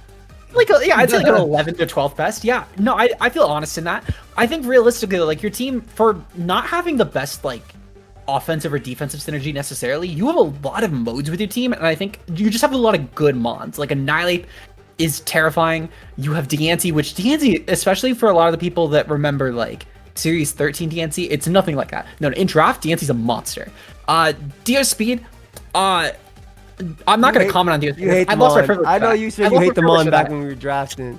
Yeah, no, I think it's a fraud. I think it's a fraud. For 17 points, it's a fraud. Bronzong's cool Wait, though. what are we talking Bronzong's about here? They're talking about This my Mon the DL fraud? speed. How much? Oh yeah, that thing's a fraud. That That's thing's the only super fraud fraud. mon on this team. Everything else is That's cool. hella fraud. Yeah, fraud mon. Fraud. 17 points, 17 points for Yo. DO speed is like actually just robbery, bro. Like that's second just, worst like, pick of the draft. Yeah, this Mon is coming to a lot of games. You'll Nah, find out this what shit this. is You'll find out what this good. fraud does when we play. Don't worry about it. Got you. But a no, little Manaphy's breath of good. wind and it just disappears. Wait, no. Wait, that's a little disrespectful. I That wouldn't mon max is, HP that on mon is it. pretty bulky though. Yeah, that really mon is bulky. actually very acceptably bulky. It's like Regieleki type bulky when you just run. Well, it's investment. bulkier than Regieleki because it's naturally bulkier than Yeah, but Regieleki.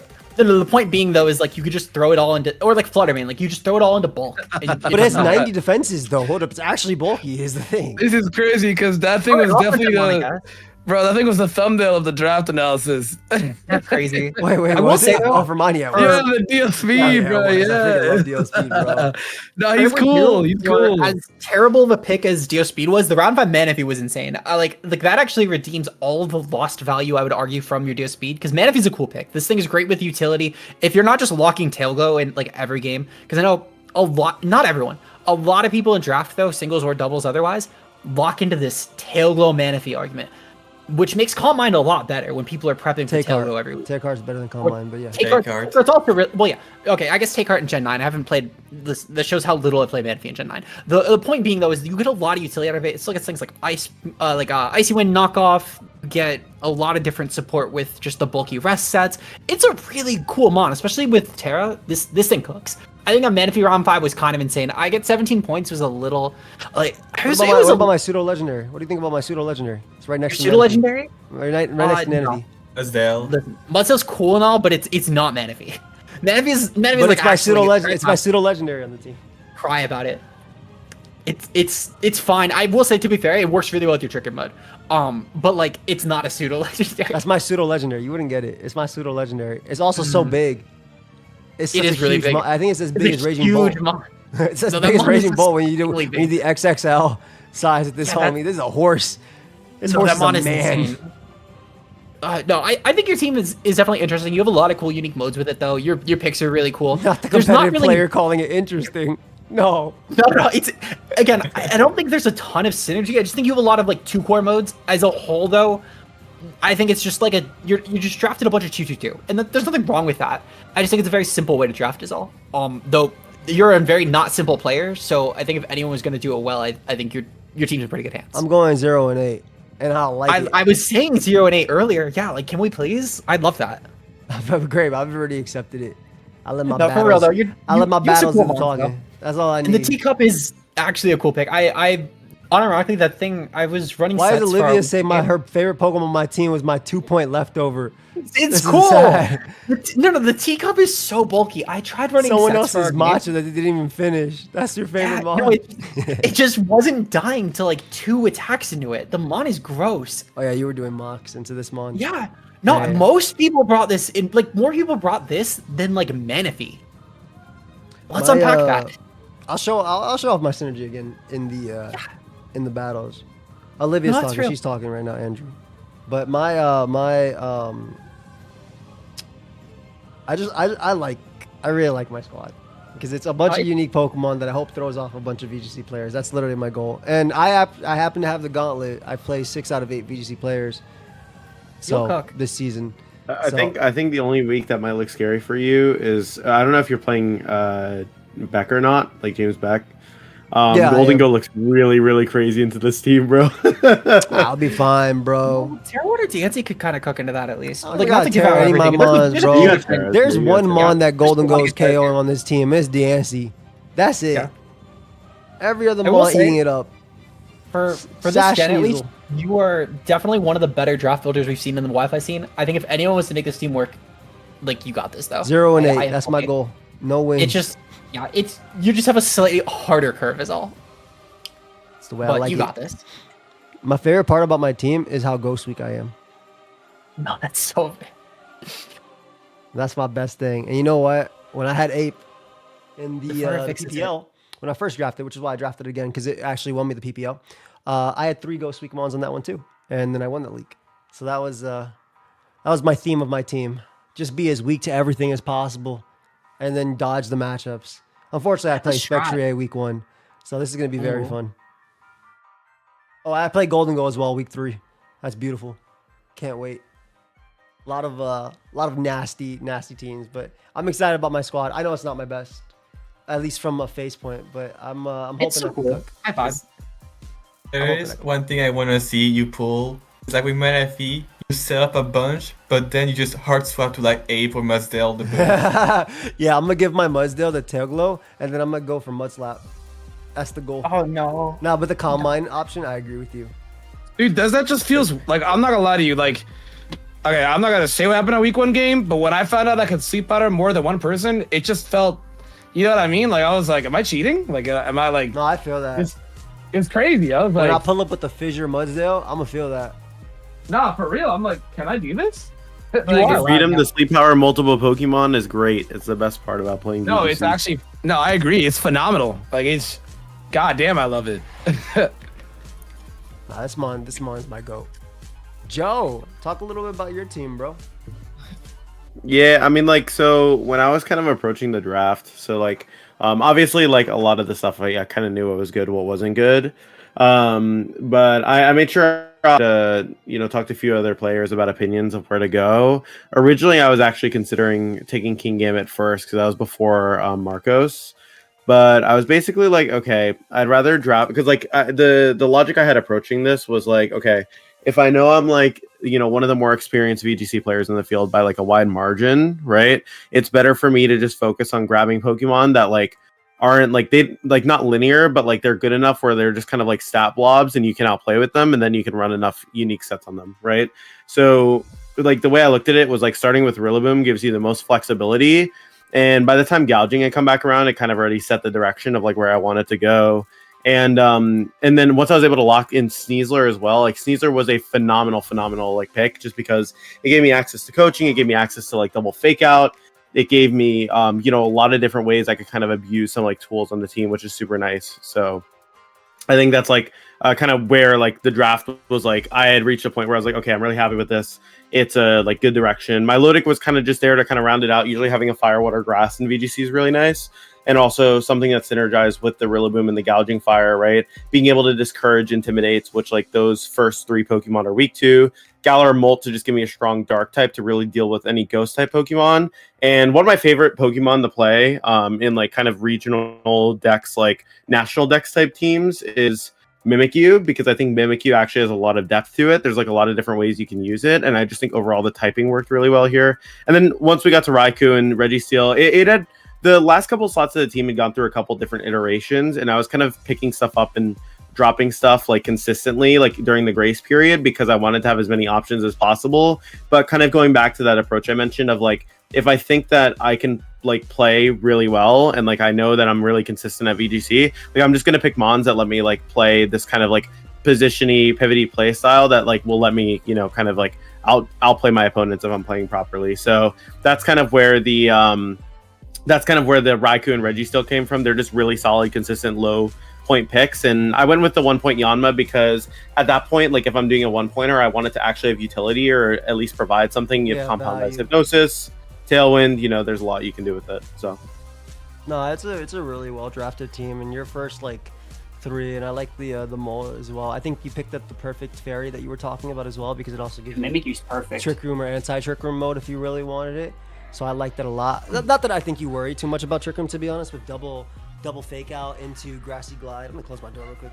Double fake out into Grassy Glide, and just my Lodic's overall bulk, Registeel's overall bulk and speed tier as well. The Regi's actually kind of fast, but not when you run minus speed and everything. I'm a fan, dude. I really like this build a lot. I'm excited, and I think we play at some point too, which I'm really, really hyped to play. Yeah, it'll be good. I mean, I think the thing is with draft as well. I think I kind of mentioned this when we were talking about the other drafts. I think there's a lot of different visions you can go into a draft with.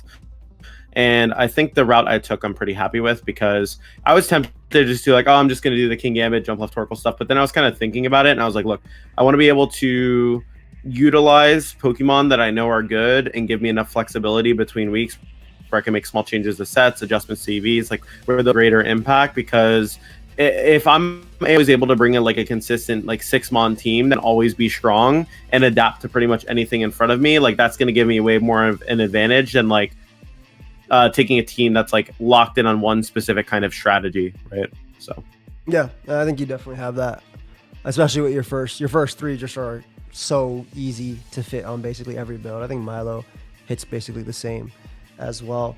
Yama is cool. Sierra hit me up during the draft when I was talking about Yama, and she's like, shut up, don't let people know. And it's funny to see her not get it, but you end up getting it. I think that's hilarious. And I love the inner focus Raiko plus like Snarl. I love what he could do, and little calm mindsets as well.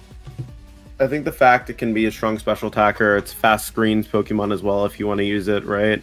It gets access to Calm Mind, right? Like there's a lot of different things that it can do.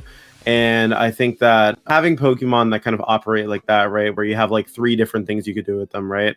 I was even looking at like Sneasler and being like, yeah, wow, this thing has like a ton of, I mean, it's just a good Pokemon in general, obviously, right? But just more so seeing like, oh yeah, this thing has a ton of status moves, or like, you know, you look over at, you know, like again, Raikou just having so many different sets. I think I value that a lot. So I think that's going to like help for sure. For sure. Flexibility, especially in the builder, I think makes him on really good. But also, like you said, being strong at what you do. Can I say on the Raikou note, I know you were going through like 50 different drop and pickup plans during the grace period, and at one point you had Electabuzz on your team. Out of curiosity, why did you end up going back to Raikou? Because I felt like Electabuzz was really good at enabling like the Rillaboom, Gouging Fire, etc. here for this team. Yeah, I just didn't want something too passive. I felt like, because when you think about it too, right, like it's good to kind of fill out a checklist of your roles, but sometimes you need to kind of make decisions based on like, you know, the context of your team or whatever. And I felt like that Raikou was providing a lot more in terms of like fast offense and that inner focus, where there's a lot more unique things you could do with it. Electabuzz typically is going to be shoehorned into like that Eviolite follow me set, right? And there's like very little variation on that, and I think that's a bit more exploitable.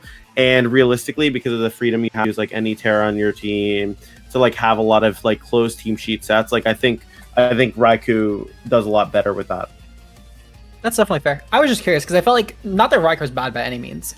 Again, I think for the record, you definitely have the best draft in the league here. I don't think it's a contest. But I was just curious because I thought Electabuzz personally fit a bit better, but it's interesting to see you talk about the Raikou like that, because I think it's not bad. It just, again, in my head, I was thinking about like enabling like your Rillaboom, your Gouging Fire, because those were like your pick 1 and pick 2. But you are right though, Raikou does a lot better of a job standing on its own as like a really strong pick. I will say one thing. I got the chance to mock with this team week 1, and it is pretty crazy. Like, I didn't even bring Rillaboom for like one of the sets of mocks. Like, you could do so much stuff with so many of the mons, and I feel like there's a lot of just good natural synergies. So, yeah, it was pretty cool to use. Marcus, I was about to say the same thing, except I was gonna say that I ran the Coil Hypnosis Melodic and I made my friend very mad about it. God, I remember 2014, I went to a friggin' PC and had to fight that crap. It wasn't Coil. It wasn't Coil. It was just raw hypnosis. And they just kept clicking it. They just, all 4 of my mons. I remember like I won a 1v3 with my Melodic because I Coil Hypnosis everything. Yeah, literally, dude. Yeah, I also think another thing too, and this was, I guess, the last point to touch on with the team. A lot of the Pokemon I grabbed, also I figured would give me a bit of a advantage. Like, even though they're consistent, obviously the difference between singles and doubles, like there's a lot of different sets where like some different things are viable, right? There's like certain mechanics or small things that you can like take advantage of that like aren't as prevalent in singles. So I wanted to grab a bunch of Pokemon with like consistent doubles applications that like, you know, I can leverage that knowledge, right? And I think that was like a really important part of like what I was choosing. Yeah, no, I like it a lot. I can't wait to see offensive Registeel put in some work as well. Yep, Zap Cannon. Yeah, Yes, sir. Yeah, Blunder policy. Before we get into this, Do it. Make I'm it getting out of here, guys. Thank you for having me. I appreciate you, Of course, have a Plus. good Thanks one. so much for coming through, man. Have a great night. See you guys next time. Peace. Hey there. You want to talk a little about your team, Nexus? Oh shoot, it's me. Yeah, this team is tough. I'm not gonna lie to you. I feel really good about this team. I went going into this. There is a certain fraud on here, but I was like, he's pretty sure he's good in VGC because the guy below Iron Hands Walking Wake, I was not that high on him, but we have Open Terra, so I think and with weather he should be good. Like I want to say he should be good, but I'm feeling good about it. I got a ton of Trick Room users. There's like 5 of them on this team, 4 or 5, something like that. But Iron Hands, it would have looked different in my Google Doc. It would have looked massively different. I was supposed to have like Ursaluna and Giraffe, but we go with Toastpal, we go with. But I got Iron Hands and Asuna Lilligant. I think those are the coolest mons to ever touch VGC, especially Lilligant. I'm like, that thing is way too cool. But I love the adaptation of this one over the other one for After You. I really like the triple axle and stuff it offers for you as well. Just a dragon killer next to like Torkoal being able to click eruption, I think is really cool. Same thing next to like Zard as well with the chlorophyll. What up, Iceman? Yeah. No, I like it. It's a really good team. I feel really good about it. I don't really think there's like many holes. I mean, I did do like one change for next week, but otherwise I'm like, I feel really good about this team, I think Bruxish will be pretty good. I know people were like weird on Bruxish and a Sun team, but I just don't have to click a water move. I can just Bruxish is really good with Trick Room too, right? Because it's anti-priority. That's real nice. I want to see Malamar come when you lead Iron Hands and your opponent has double intimidate and you just toss it turvy. See, I want to bring it. Every time I've had it, I've never brought it. He's been on the bench, so I gotta actually bring Malamar to them. Speaking of topsy-turvy, Walking Wake, you Draco Meteor, topsy-turvy plus 2 special attack. Yeah. Big reason why I got it was a topsy-turvy strats, bro. Like it's crazy. It's crazy. Just run Speed Booster Wake next Scarf Malamar. That way Malamar actually gets an attack off before it dies. I just realized what draft we're looking at, bro. This one's fire, by the way. I have to say that. I think it's actually one of my favorites of all of them, I think. Bro, see, it's fine if I go 0-8. I got the Jill cosign. It's fine if I go 0-8, bro, right? Like, get one person to like your draft. Honestly, every day that I've looked at this, it's looked way cooler to me. Like, I initially wasn't super high from my own PTSD doing Sunning Draft. Every single day, though, that like I've looked at your team, I'm like, man, this team actually cooks. Like, I vibe with it heavy, especially the Iron Hands round 1 at that late in the draft. I will say, I care about the first 7 and then Bruxish. That's kind of cool. I'm with that. No, because Are you a Malamar hater, Joe? That mon's fraud, but it's okay. Hey, Mischievous is cool though, right? I got a tournament. I think it'll be with Inke. Literally next to Iron Hands. The Iron Hands got burnt, and then Inke went for Trick Room. It was Intimidated Iron Hands as well. Inke went for Trick Room. Topsy turvy the Iron Hands. The Iron Hands terrored and had Facade, and then just killed every mon next to Inke. They couldn't even keep Intimidate shuffling. So I love that mon, what it can do. Yeah, no, the real cool thing about Mischievous, I should say, even though what's it called? Obviously, I mentioned like the first 7 plus Bruxish were cool. There is one niche you could do, which is pretty sick, which is like you can do Clefable, Belly Drum Hands. You can like Follow Me Drum, right? And then you can do like Terror Ground EQ next to Mischievous, which is kind of cool. So that's like niche Dozo check too. You get Levitate with like Terra Steel, and you can just Wisp it and just kind of cook because it. Or like even if outside of like Terra Steel, you'd probably go with something to like resist water there. But the point being is you have some decent options for a lot of Dozo's most common moves, like whether it's Terra Fairy, Terra Grass, etc. Like a Sin can do some decent work into Dozo with stuff like Wisp, and it can pain split it down real quickly, which it's not an impossible matchup for hands, but especially when Dozo can Terra knowing that there's a hands coming in there and that's what it needs to be tearing around, it's a lot more annoying for hands. And having Mischievous for that is definitely pretty helpful as like a backup option. Nexus hates Mischievous. I'll just put that on. I put him on it. I'm sad about that. Yeah, I've tried it like a million times. Like it's just you're a fraud, Olivia. It's one of those. I think he's a fraud too. It's one of those guys that just like he looks better on paper. You know what I'm saying? Like execution, it just don't. You know, like it just. You're lucky this is your league, Nexus. Yeah. But like I'm still sad. No, I get that. I mean, like the thing is, I mean, with like you have to have limited expectations. I feel like with the lower mons, anyways, right? Because like, a lot of times, like they're not really gonna do that much. You know, it's like you're gonna rely on the first. Nah, bro, I got full expectations. My last 3 better carry my team. That's the whole thing. These babies gotta do it. Malamar Your teamup's got this. Malamar too. I will say, when I was helping out one of the other coaches with his draft, we were talking about what to pick late for like weeks before the draft. And we came up with Torkoal, and I'm really glad that you got Torkoal and Hisuian Lilligant, because we used that core, and then I also had a NDD female on there, so I like that you had the P2, so you got like all the forms of speed control, and then Yeah.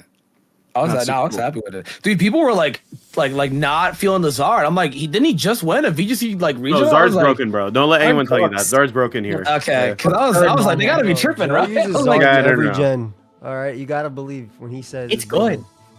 Now this thing is it's both a really decent wall breaker, but it can also unironically offer you tailwind support for that hands too. And hands is like a really deceptively good okay, tailwind. it does not get tailwind. I looked it up. What? It doesn't get oh, that's No. fraud. Never mind, drop it. But like solar power heat wave, you know, it's I mean, I You got guess. Scarf, you got Specs, all that stuff's broken. bro. Yeah. It's still really good, even outside of that. But just like, man, I was so high and I thought I got tailwind. That's so sad. Just click button with Zard. Solar power. Just give it max airstream back. Just click your weather ball. Just click your eat waves. Literally. You know what? Blast burn too. F it. They gotta throw. Yes, Not to sir. mention too, like you can literally do like Torkoal Zard lead, switch in Bruxish, turn one, block fake out, get super powered like Heat Wave, right? Like there's a lot of utility there. Yeah, exactly. Yeah, Those would yeah. definitely work. And yeah. I like it Yeah, a if lot. you get your pivoting right, this team has a lot of different options for you. Just having stuff in the back. I like To me, it a this lot. team is like top 3 for me, in my opinion. I love the sun. okay. Yeah. That's all he I'm needed. lit. That's It, got, all I it, need, it, I'm lit. it was already in top 5 because of Sleep Powder, but then like the rest of it, I was like, yeah, that's gotta be top 3 now. Pro Yeah, I Second I definitely have it on my top 5 as well. I think it's a really clean team. The Zard, I mean, I know I was saying I was high in it because of Tailwind, but I think the Zard here overall really sells it because I think a lot of traps that Sun teams fall into is relying like solely on Paradox Mons. But having the Zard that can kind of just be like a really good option that still gets an item choice there that isn't going to be useless, or at least doesn't have to be useless if your Sun runs out. Because if you're running like, let's say booster energy on Wake, but then the Sun runs out and you activate it and then Sun goes back up and now you just have no item. Zard doesn't have that problem. So I think having that in addition to your other Sun Paradox Mon, like Walking Wake, is a really decent pick here. Yay. Also, I love P2 for the trick room mode. Yeah, I love P. Yeah. My favorite I trick like for P2 for the sure. trick room mode a lot. P2's Demon. Yeah. Mon's cool. I love that your team just goes with the after you in the trick room. I like your team a lot, Nexus. Hell yeah. We Okay. got the Chase team. I'm a big Latios fan. I don't know how it is in Gen 9, but I remember playing Gen 8 doubles OU, and my God, this Mon was so strong. This It thing's was- clean. It was so It- good. it does a you see lot. all the support that Chase has around Flutter? He said, I'm going to get Flutter, and I'm going to make sure Flutter always attacks. I'm not gonna lie. I'm broken when I saw this team at Galarian wheezing and there was Toad Scroll there and it got dropped. I think that Yeah. was like a travesty. I felt a pit in my stomach after seeing that trade. I was like, nah, like wheezing scroll together, like that mode alone is so annoying. It's like you actually would want that. Fast Like, sport. I mean, look, I'm not trying to hate on the lizard or anything, but I don't know about Crocorock, bro. Like, I don't really kinda believe in agree. this guy at all. Look at him, though. think- He's I chilling. think the Toad Scroll here fit really well too. It was a decent. I mean, Toad Scroll opened up a lot for this team. I think. I will say, I think at minimum the trades that Chase had made during Grace, at least compared to the starting team, I do think this version is definitely a lot better. Having things like Hariyama, I know Chase didn't have the best physical wall breakers before Grace ended. Hariyama, I think, helps a lot with this team, and I think it opens up stuff. I think my only regret, and it's not a huge thing, but I think Chase should have probably committed to one of Goth or Illumise that early on, and I think it hurt a lot of potential for a partner with Yeah. for offense. Otherwise, I I think think there's a lot Illumine's fraud.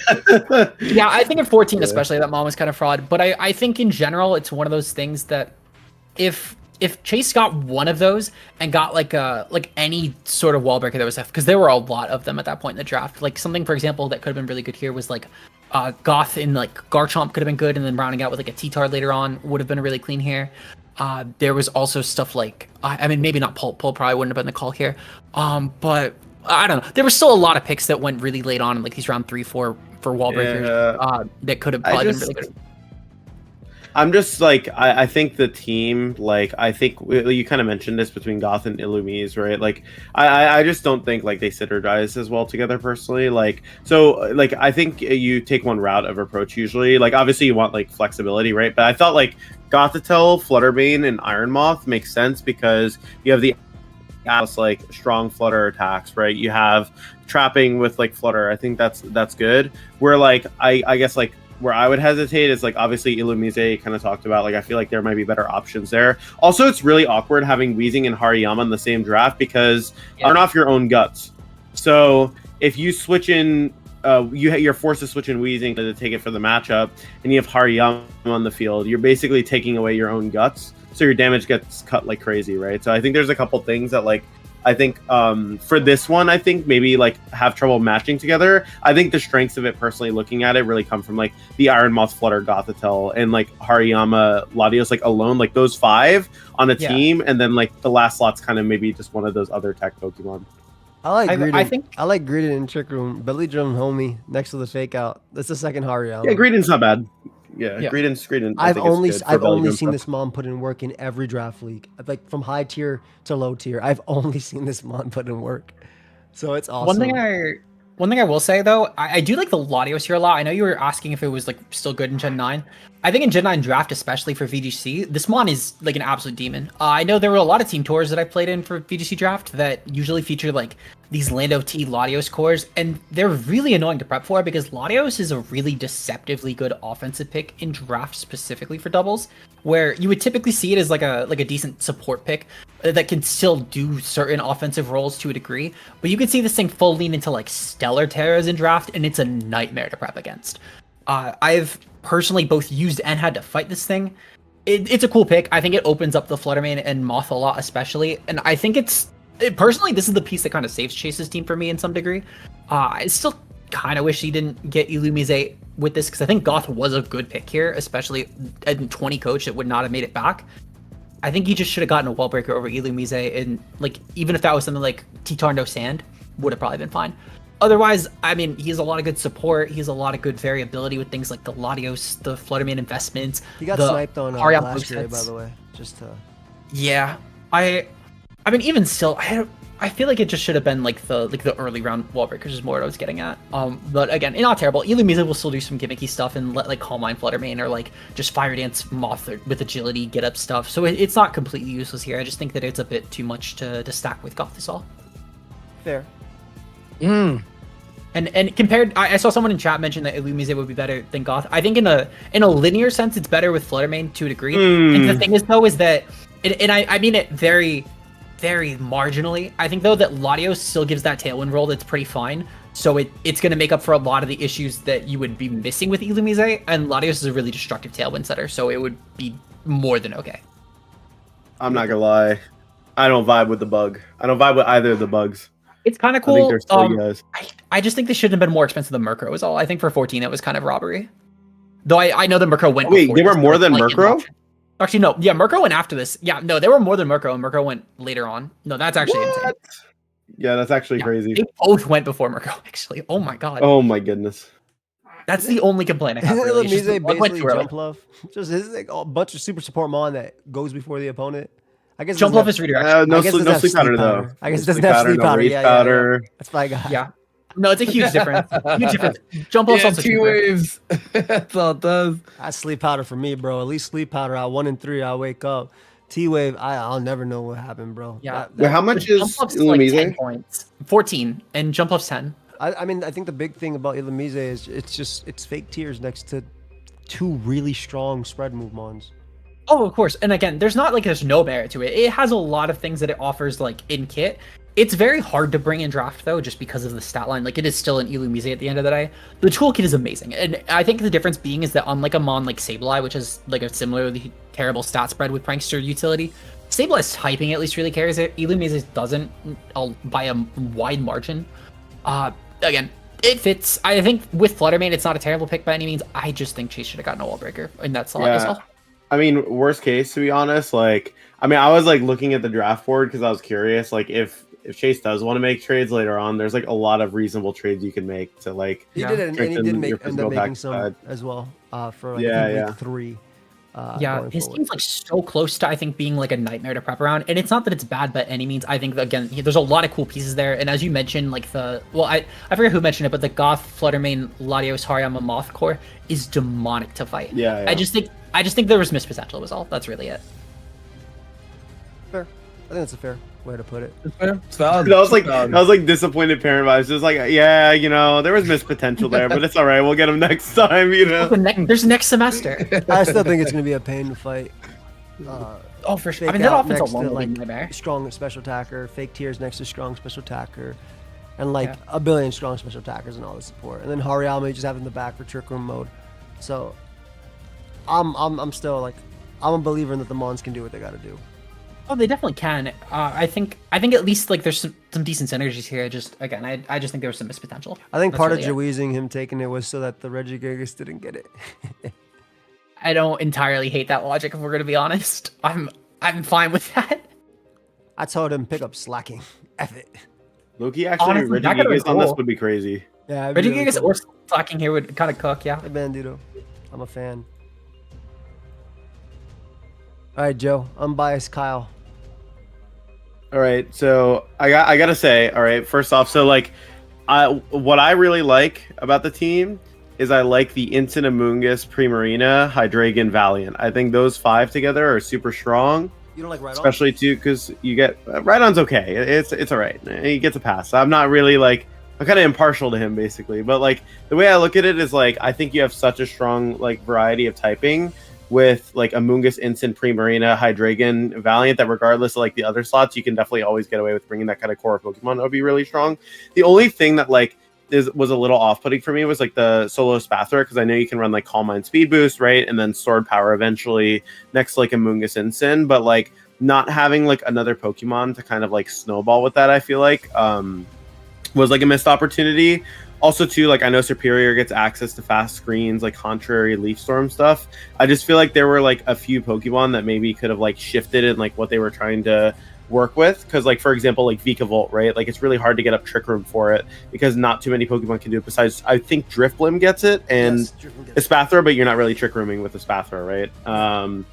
So I think like to me that was like one of the more like missed opportunities for like potential in slots. But overall, I think like if you get Instant Amoongus, Prima, Hydreigon, and Valiant, you can diff with that core pretty considerably if you're playing well.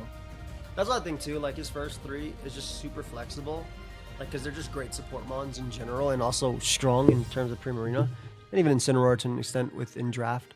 And I love Val. I really love Val. I know in VGC I'll be using the wide guard and all that stuff, but I think next to Fake Out, next to Rage Powder, just put Life Orb on that thing and click all your 50 coverage moves that you have when it comes to draft anyway. So that's what I'm more excited about. Like when I would have loved it. It's really clean in draft in that regard because it can actually it's not competing with Fluttermane for that offensive fair spot. So you actually really can just kind of really embrace it. I just don't know if it was needed with Prim was all, or at least for that type of role. Yeah, I think I would have loved it if there was like another physical attacker that Valiant could coaching next to. Something that could like capitalize off of it. Like even like when I was looking at like the pool, right? Like obviously like the points would have to shift around. You'd have to shift around different slots, but there were like a lot of capable like physical attackers. Like even like for example like Mamoswine giving you like ice ground coverage, and it's like unintimidatable coaching, right? Like I think there's just like a lot of cool opportunities for potential, and of course we're early on in the season too, where there's definitely like opportunities to switch. But I definitely think like it definitely has the potential to be like one of the stronger teams if maybe there are like a couple more adjustments made to like fix it. But again too, you have some other like small like techs you can do, right? So for example like Baton Pass, Drifblim, you have a strong special attacker in Vikavolt, you have like Superior that you can do glare screens, Contrary, Leaf Storm, right? Like there's definitely some weird things you could throw in there. The pledges, the swamp. Pledges too, yeah. No, not the swamp. Welcome to the swamp. Yeah, it's this. Would you like a rainbow? You could do so much. I'll pass. I do kind of agree with Joe though in the fact that I think missing a physical attacker on this team would have been a pretty big deal. I know that Kyle was really, I'm assuming at least that Kyle's logic was to lean into like the pledge stuff. I feel like there's no other reason to get like the triple starter with Superior, Prim, and Instant. I think Prim Instant is one thing. That's a really decent duo, especially with Amoongus. That start was fine, even though I think Incineroar as your round 1 pick, not the strongest, but if you're going for that type of team, totally fair pick. It still offers a lot of utility. It's still Incineroar at the end of the day. It's a fine mon.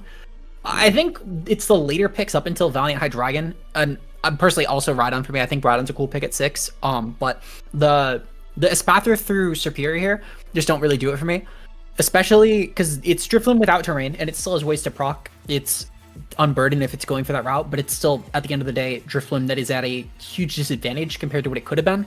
It's Vikavolt, but the Trick Room setters are all very fast, and there's not really a great slow, bulky Trick Room setter to sit next to it. It's Superior that just, I feel like Superior is just awkward in general, but again, if you're going for Pledge, like at least, go for it. And then it's a Spathra with no great ally to take advantage of a lot of its support, though I guess it's the least egregious by far because it's still fast screens. I think honestly for the psychic type, Gotharita would have been better here because you would have had a perish mode. Because you would have had a perish mode with Primarina, Perish Song, plus a Mungus Instant, which is super obnoxious. You don't have an Eviolite slot used up at this point, and you also get Encore Disable with Valiant next to Gothitelle, or like Gotharita, I guess. So I thought that was definitely like a missed opportunity. I mean, technically, you can still make trades for it. Like personally, I would definitely trade for a Gotharita if I had this draft because I think that combined with Primarina, Mungus Instant, and then Valiant being able to Encore Disable, that would be like really strong. Yeah, I was kind of thinking actually of dropping like a Spathra Drifblim for Galarian Articuno. That mon is an absolute nightmare to fight in doubles because it's one of those few things that gets Trick Room and Tailwind in its kit, and its typing is really good. It's also decent for anything that's trying to like go for a mirror, like a Intimidate into your team, though I guess Kyle doesn't have a lot for that, but the thing that Kyle could benefit with competitive for would be like Snarl stuff. It offers a lot. I'm personally a big fan of Galarian Articuno in draft, and I think this is the type of team that would really appreciate it with like a really good fighting type next to that. Even if it was a second fighting type with Valiant, I think that would be more than fine with those remaining points. I think it's still gonna be tough to take down this squad. Like you have like some interesting options, like potentially Glare dual screen Serp, which is one of my favorite like sets to run next to like Focus Energy Hydreigon. Like I said, a Life Orb Val, just straight up attacking, or even Eviolite Rhydon at that point. But yeah, it's gonna be I'm excited because Kyle does what he wants. That's Kyle. Kyle will build what he wants. He used the craziest text. He is crazy. Craziest text. Yeah, you might not see a standard set from Kyle this entire time. He might go choice game. Great for something like that because that's a really malleable mon, to be fair. And I will say the last round Hydreigon was a huge steal. That was easily again like one of the best picks of the draft. That 10th round Hydreigon demon mon. I'm telling you right now, that kid's pulling up with choice band and Primarina. he's gonna somehow make it look crazy in week 1. I don't know how he does it. Banded Jet would go hard. I'm so freaking good. I love this Sunroom team a lot. Like, I love it a lot, bro. I love Great Tusk, Murkrow. It's one of my favorite combos when I was playing a lot. And obviously, this is tried and true for Wrath plus Bear. Smeargle was obviously very expensive. What, like 17 points if I'm not mistaken? Yeah, it was 17. But I mean, it does exactly what you want it to do, right? So it makes sense that it would be expensive. You say it's worse in draft, you think, Liv? I think it's definitely worse in draft. Albeit Smeargle at the end of the day, it is still Smeargle. It gets a lot of moves. I think the issue is that it has a lot of moves. Yeah. It's one of those things where I think a lot of people when they're thinking of draft, they're thinking, oh, perfect, counter team. I can make my Smeargle counter other things. But it's also something where if a lot of the time, I think the best way to put it is if you think about like how Wolf went into like his 2016 run and he ran like a lot of anti-Smeargle tech. It's kind of how you would just approach playing Smeargle in draft where you're running like Safeguard stuff or like Mental Herb stuff or Lumberry, etc. just to make sure that Smeargle is never going to be a problem for you. So it's fine. You're fighting it, you think it's a lot worse. Yeah, it's suddenly, because I mean, it has a lot of moves, but 90% of them are not going to be clicked ever. So you can narrow it down pretty quickly. And I think it's one of those things where if you fight a couple mocks against Smeargle, you can at least get like half the moveset through and just kind of figure out the other half in the game. Because for example, you're obviously going to see a lot of like Follow Me in a game. You'll probably see like Fake Out S'more. Those are very common moves, but maybe you'll see like a Wide Guard or like a Quick Guard even. You might see a Decorate. You might see like Helping Hand. There's a lot of like that fourth move especially can be malleable, but it's usually at most going to maybe lose you like a single game. It's not going to be a deal breaker. I do think though it pairs really well with the dual normal in the front line because those are two like both the Furgraf being as a good offensive and defensive piece that benefits from Smeargle as this team's Fake Out mon. And also Blood Moon just really liking a lot of the support that Smeargle does give. I think it's cool in this team for sure. Also, there's a lot of good picks that do benefit from Smeargle's support to suddenly push them right over the edge. And I think it can work. I think for the round, to be fair, like it was round 5 Sprinkle, I think it's actually pretty reasonable. But I know a lot of people were thinking it would go a lot earlier, at least during the drafting phase. I definitely thought about it like over Manaphy, but like I saw Manaphy, I was like, I have to. No, Manaphy was too clean there. Yeah, I think realistically this was a very fine pick, and I think it's if it was gonna go to any team, this is definitely the team to pick it for sure. It's a really good pick here. I think this team is really strong, except for Toxapex. I don't know what Toxapex is doing. Everything else I really like. Probably just wide guard and water resist if Bonnet's trying to afford Terra more easily, to be fair, because there's like 1, 2, 3 mons weak to water. I mean, to be fair, Sun's gonna help with that at least, but yeah, I think they're trying to go for some sun sweep joint. The first two honestly will just do everything for this team. Those first two is like crazy. Yeah, and Bear will function great under Trick Room and in Tailwind. Like it's fine. You have your offensive Sun mode. You have Murkrow setting up Sun for like Scarf Typhlosion or Specs if you're Tailwind. You have Great Tusk, could be even run Scarf on this team with Sun to get the attack booster and just get a surprise kill too. Obviously, Brute functions under both and has Rage Powder. And maybe you'll see Pex do something. I think I think the coolest part of this team especially is the fact that this is the Sun team that has like dual ground to handle a lot of the different fire types that might try and take advantage of your Sun, while still also having a non-fire type in case if, let's say, someone's trying to go for an opposing weather and go through with like their grass type as a win con if they're trying to weaken your own Sun output with that glass share. It's a team that's very hard focused into making the Sun work, but also not have to rely on it. I think it's really cool. I'm not gonna lie, like over that Pex, you got like a Vulpix or something, that low-key be pretty sick. But I feel like the value from that versus just running Sunny Day on Murkrow is so much different. Like obviously Vulpix has Healing Wish and Encore or whatever it wants to do, but it's just so much worse of a Pokemon, you know? And that's my it's definitely like a bad Pokemon, right? It's just for the Sun switch at that point, like. Yeah. Although, I guess it just goes down to the thing too. Like 2-pointers, I feel like are always just there to like be these specific cases where you're using them most of the time, right? I think what Pex does is like what it can do. Room. It actually benefits the Trick Room mode a lot because it is faster than Ursaluna on the Trick Room, and it can Acid Spray both Pokemon, right? And then you just click your Hyper Voice. So I think that's a general thing what Pex can do. I think Haze as well would do it, like the Baneful Bunker, and like you said, Wide Guard at the end of the day. Yeah. It gets a lot of very specific utility that I think does fit kind of well. I will say, though, the only gripe with Pex specifically, I think maybe that could have been like a Bastiodon in some different water type here, but otherwise, I think it's fine. And Pex is still really demon. They would have only freed up for like a 1-point water, to be fair, so I guess if like War Turtle was going to go to plus, like, might not have been available. Well, actually, this would have been pickable before Plus would have gotten War Turtle. Yeah. So, I mean, that could have been a line, I guess. Otherwise, though, I think with the waters left, this was the best choice. But I think during the draft phase, it could have been. Yeah, I also just think clicking Toxic is fine, right? It is, yeah. I think clicking Toxic is fine with the Mon. I love Glass as well. I like the another offensive option next to the Bear. Because the Bear, honestly, the Bear's a water killer by itself, right? The Bear doesn't care. Oh, for sure. And Glass would just hit Bear's on an the everything side. killer. Yeah.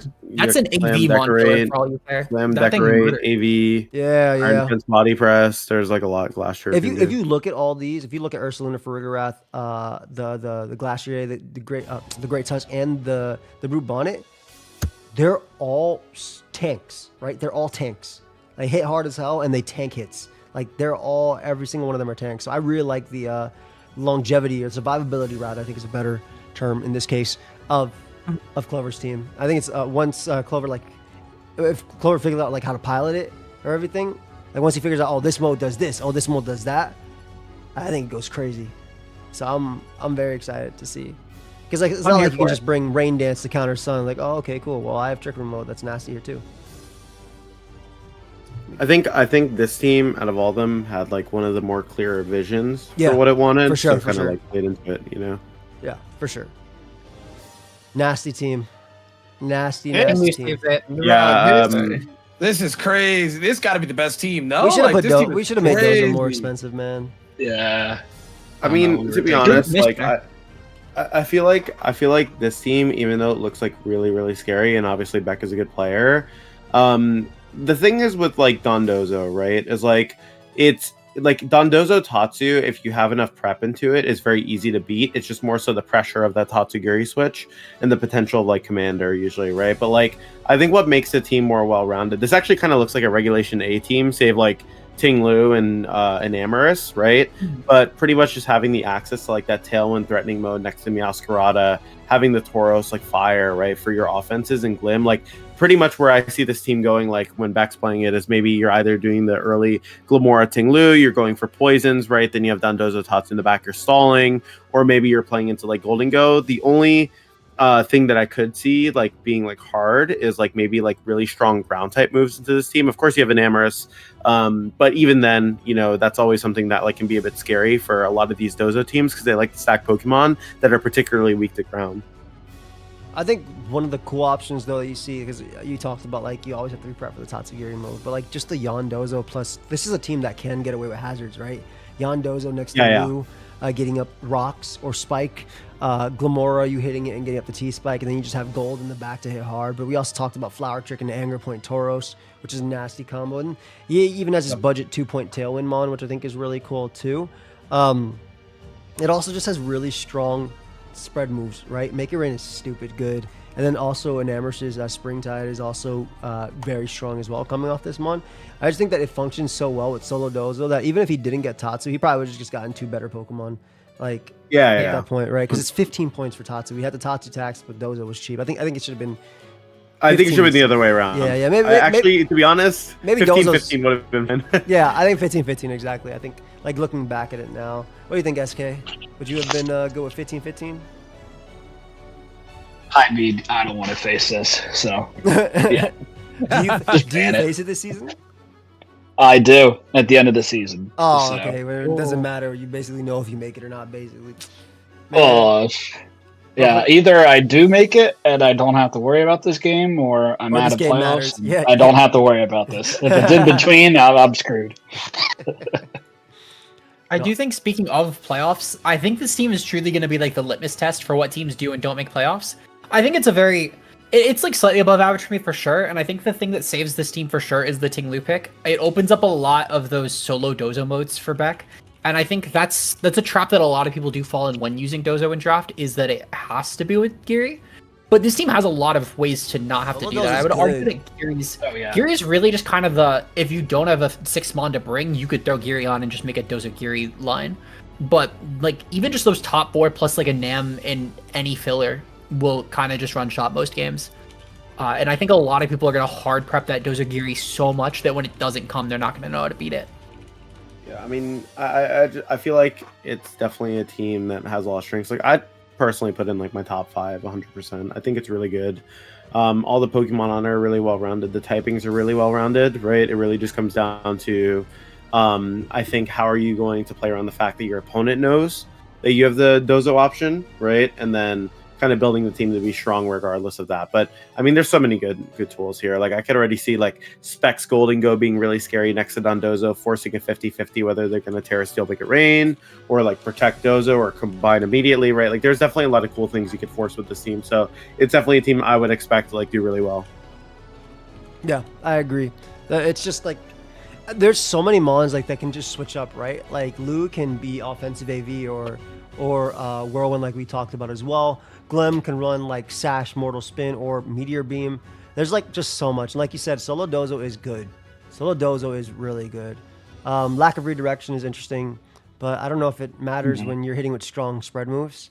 Yeah. I mean, it would have been nice for gold, I'm sure. Like that's where you would maybe want redirection. Besides that, usually Dozo teams don't typically lean into it that much, so it's like fine. But I would assume because there's no redirection here, the Golden Go is mostly going to go offensive because usually the plot Golden Goes are like they want some kind of redirection. So yeah, it does shoehorn the building a little bit, right? But overall, I still think it's like strong.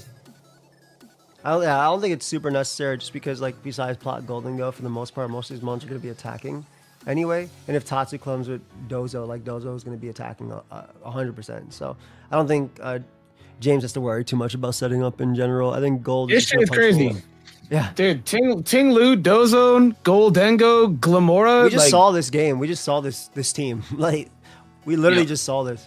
Put in some work. This is crazy. He's like, this is a comfort pick for him too. Like I feel like a lot of people like comfort picks too. Like God damn, bro, he's smurfing. I'm telling you, man, he's smurfing. He's smurfing, dude. I'll be honest, I really didn't know how VGC players were going to pull up in this. I was like, are they going to use Pokemon they're comfortable with, or are they going to try and draft mythicals that they've never used? And, my answer was pretty clear. As the draft went on. They were like, all right, I guess I'll draft mythicals then.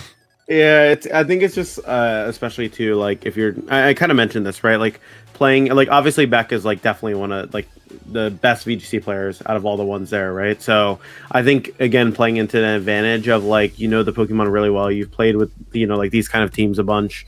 So it's just, like, super advantageous to just stick with Pokemon you mostly know, while still having enough flexibility to obviously respond to different teams, right? Yep. So I think that works to James' advantage as well. He's always been a solid player, and I don't look forward to playing him. Speaking of games I don't look forward to playing, my week 1, Mr. Aaron Cybertron Zen. Can I say I love how well-rounded his team is? You have your screens, your trick room, your icy wind, your priority fake tears, you have your rage powder, you have your tailwind, you have double fake out, you have side pollen puff. Moxy talked about it earlier in the actual draft stream, but like, this is not a team you're breaking through with physical attackers, right? Next to screens, next to Cress, next to Wo-Chen, next to Intimidate, and like, these are mons also Intimidate a lot. Like, Torracat is a mon he's drafted. He took to WBE finals, I believe, versus Wolf. So that might have been a duck for WBE. He has double Intimidate. Yeah, you're right, double Intimidate. Like, yeah, I felt like the Torracat and Tauros picks were a little redundant on each other. Another really good fire, because I feel like, honestly, the only thing I'd say this team is missing is like a really good fire type. I mean, obviously Torracat is a fire type, but it's not a strong damaging fire type, right? Actually, it was interesting because around the same point total, I think Torracat was 8. There was actually Moltres available, Kanto Moltres, and although Kanto Moltres like isn't usually that good of a VGC, like, I think having like the strong special attacker Moltres next to Wo-Chen would have been like crazy, especially with Tauros, right? So that was definitely like something that I saw as a missed opportunity, but the rest of it seemed like pretty strong, to be honest. Like, I think the ability to have screens, right? Lunar Blessing next to screens, and then you have the Ursaluna, you have the Spectre that you can set up with Nasty Plot and get the Draining Kiss Shadow Ball coverage. Like, I think it's all really good, for sure. I'd say my only, like, looking at the only criticism I really have is, like, I think Torracat and Tauros are doing too much of the same thing. Besides the fact that there's fake out on Torracat, of course, right? You do get a fake out that you don't normally have there. But otherwise than that, I think it's like really strong. I think one of the differences is obviously the, at least on, like you said, the offensive capabilities of Torracat versus Tauros. Like, let's take my 8 matchup, for instance. It could be Mirror Herb, Intimidate, copies it, and then Wave Crashes me to knock me out, whereas Torracat obviously couldn't do that. I do think, though, in regards to his team, the top 4 have no reason to never come. Like, they should be on every team. Yeah. Top 4 should be on every single team. And the fact that Ursaluna specifically, right? Oh, let's talk about Spectre. That's a mon that doesn't really ever have to run too much speed. You're going to be faster than the mon you have, and then you probably run you can do that with a bold nature, right? And just run max HP, and then whatever defense you need, and whatever special attack you need to KO things at +2 or even +1, because when you get a kill, you get you get another boost. I think we'll see a lot of Vivillon as well, because I think his Tailwind mode is just as deadly as his Trick Room mode. And then obviously, like I feel like if I had to be Aaron, I think about the 60s bringing most of the games. I would think it's top 4 Vivillon, and then Wo-Chen if you really wanted, or one of the Intimidate mons, right? Like the probably Tauros as well. I think Ursaluna is blessed with a really good speed tier for draft as well, because you kind of mentioned being able to use the Tailwind. Like, Tailwind fast Ursaluna was really common in Regulation H. There was Tailwind Dragonite everywhere next to it with Haze, and you could just, like, obviously, there's no Dragonite here, but you can still, like, have that fast, like, Tailwinder next to Ursaluna that you can spam Earthquake next to. And realistically speaking, like, in draft, like, Ursaluna doesn't need that much investment to outspeed, like, certain Pokemon, right? Because most of the time you're going to be hitting Pokemon that are around, like, the base, like, I'd say max like 110s, 120s is the most common, right, of like the benchmark to cover everything. And that doesn't actually require like that much investment from Ursaluna. Like, it requires some, but with Tailwind, it can be really threatening for sure. Yeah, I agree. Also, Rage Powder, Sleep Powder, Hurricane, Compound Eyes, and Friend Guard. Very stupid. Yeah, Friend on Guard. Viv. Viv is I think that was such a great pick for him at that, because he has the wheel, obviously, right? So I think that was such a beautiful a beautiful pick for his team. I think it fits him a lot. And also the big one is another ground immune. Like he can click a spread move earthquake a lot with his team, which I think is really, really big, especially on, like you said, the tailwind mode. This is a nasty, nasty team. Now I'm looking at it more, I understand what you're talking about with the double intimidate, but I think the fake out value from Torracat and positioning into like a bulkier mode that functions around like Torracat, Wochen, and then top 4 could be pretty cool next to like Lunar Dancing, Crest, just can't kill Mon, Crest comes in, Torracat comes in, heal it up, and then just whittle down the opponent. By the end of the day as well, like you just click Facade with Ursulina and get a kill, so I don't know. I think he can. Yeah, Torracat's like there's some cool applications with Torracat. Like, don't get me wrong. Like, for example, you could throw like a Will-O-Wisp into your own Ursaluna on the first turn, so it can burn, and then do damage. Or you can do like Crest Torracat, turn 1, fake out Trick Room or Parting Shot Trick Room, right? Get an Ursa safely. Like, there's definitely combinations that are good there. So it's definitely not like one of the worst picks ever. It's just more so like there is a bit of redundancy between the Tauros and Torracat, but like it's still like it's not a bad Pokemon, right? So. I think it's just the mon he's comfy with because, like I said, he's used it quite a bit, and he wanted to get the Eviolite mon to save an item. But I like I said, I do understand where you're coming from for that. I wish Torracat learned coaching. I think that'd be so cool. That would be nuts. That would actually be really good. Because obviously Incineroar having coaching though would be. I'm good. We don't need coaching. I'm down to keep buffing Incineroar. I think it's hilarious. I think the mon should get better every gen. No, it would be very funny, but like I hope that it doesn't happen. I will say though, my only real note on this team is I think it's very funny how many ways that Aaron has to sustain his Ursaluna and keep it healthy. Like Vivian with Pollen Puff, Wo-Chan with Pollen Puff, Lunar Blessing, Cresselia. Like there's so many ways to just keep that mon alive. It's gonna be disgusting to fight. Yeah, it's so annoying to take down for sure. That's just such a difficult team, and I'm fighting it week 1. So have fun. Yeah, thank you so much. But yeah, Aaron is definitely in my my top 5 in terms of teams. I love Aaron's team a lot. I think when he came up immediately and drafted 2 15-pointers, and I was like, yeah, Aaron knows what the hell he's doing. Well, it was a 15 team, to be fair. Yeah, no, he was the last pick. He was the wheel pick. I was like, oh, he about to get. So when I saw Crest, I was like, he's getting Luna. Let's go, Pidgey. I give up on Luna immediately. Especially when other Luna was gone. Yeah. Nekra. Nekra has so much support. Follow Me, Rage Powder, Tailwind, Jungle Healing, and Life Dew options, Fake Out, and then the option for Perish Song as well, and then the Slither Wing. Dude, that Klefki is doing overtime. That Klefki is so clutch on this team. Like screens with the first 2 mons, even the first 3, honestly, even screens Calm Minds Weekend. That's what I was thinking. Like the main thing I like about Nekra's team is the literal screens was set up. Every single one of the mons around it can set up so well. Like they're so good. Like Ogre Queen SD has obviously you get the traditional Follow Me set, but like the fact that it has its built-in Focus Sash. I like the SD Quiver Dance Heat Wave as well. Pretty strong spread move from Volk, obviously, and then it's Palma that gets Fake Out, and then you have the Iron Defense or Acid Armor rather, Gudra, which is also very, very strong and can't be crit because of its ability too. I just think it's like I understand the support, but we were talking about a lot like it lacked. It was something that was lacking, like the initial ridiculous like immediate power. Yeah. But like I mean, then you have like Slither hits hard as hell, right? But I don't know, Zarude. I think Zarude's a nasty mon, by the way, with Terra. Like I really hope that Nekra puts in a lot of work with Zarude this season. Do you think it's kind of weird to have like the Ogerpon and the Zarude? Yeah, both kind of in the similar speed tier. There's some overlap for sure. Yeah, just because Zarude also gets a lot of what Ogerpon gets besides Follow Me, right? The Encore, the Swords Dance, or Bulk Up. Jungle Healing obviously is a big plus when it comes to that mon. And yeah, chat talked about it, but I was about to mention like some Leaf Guard plus Volcarona plus like Sunny Day Klefki can also do something. But I definitely see the overlap between the two. Steel, to be fair. I mean, Nekra doesn't have a lot of great ground switch-ins. It's really just Slitherwing and then Mismagius at that point, unless you're going to Terra Grass Search Flying something. So I think it actually kind of works here. It's also a really decent Ghost check for this team. Yeah, I think it's fine. There's some overlap, but I don't think it's going to matter a ton, personally. Yeah. No, I agree. I think, yeah, I mean, Ogre could even just enable Zarude to be the setup mon, to be fair. I feel like... I think that's kind of the big selling point here, though, is that a lot of Nekra's team, I think, can both just kind of enable like one mon or the other. Like Volcarona can be both that enabler with Rage Powder, but also could just be the Quiver Dance mon that gets 4 kills in a game.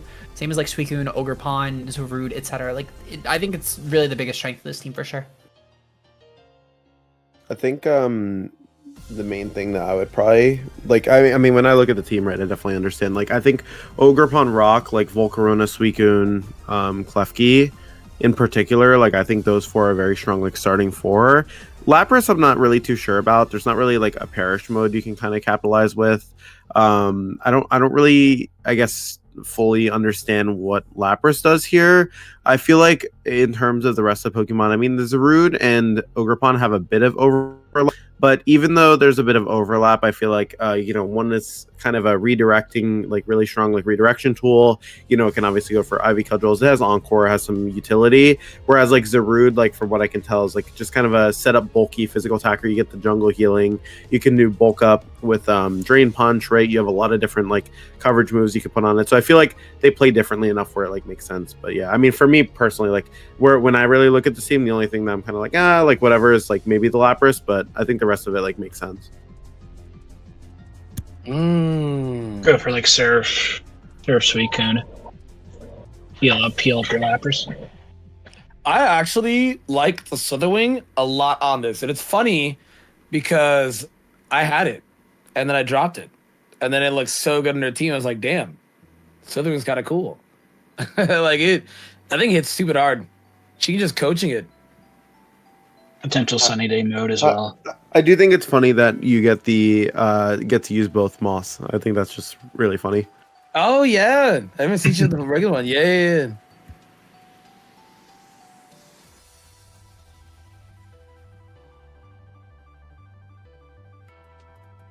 Whoops, sorry. Yeah, Klefki is like Klefki's crazy. It has so many options. The fairy lock stuff is really cool. Right? Yeah. Trick with whatever item, Lagging Tail or Toxic Orb, Flame Orb, Thunderwave. Yeah, that Magnet Rise. If you're weak to ground, you could just sustain yourself.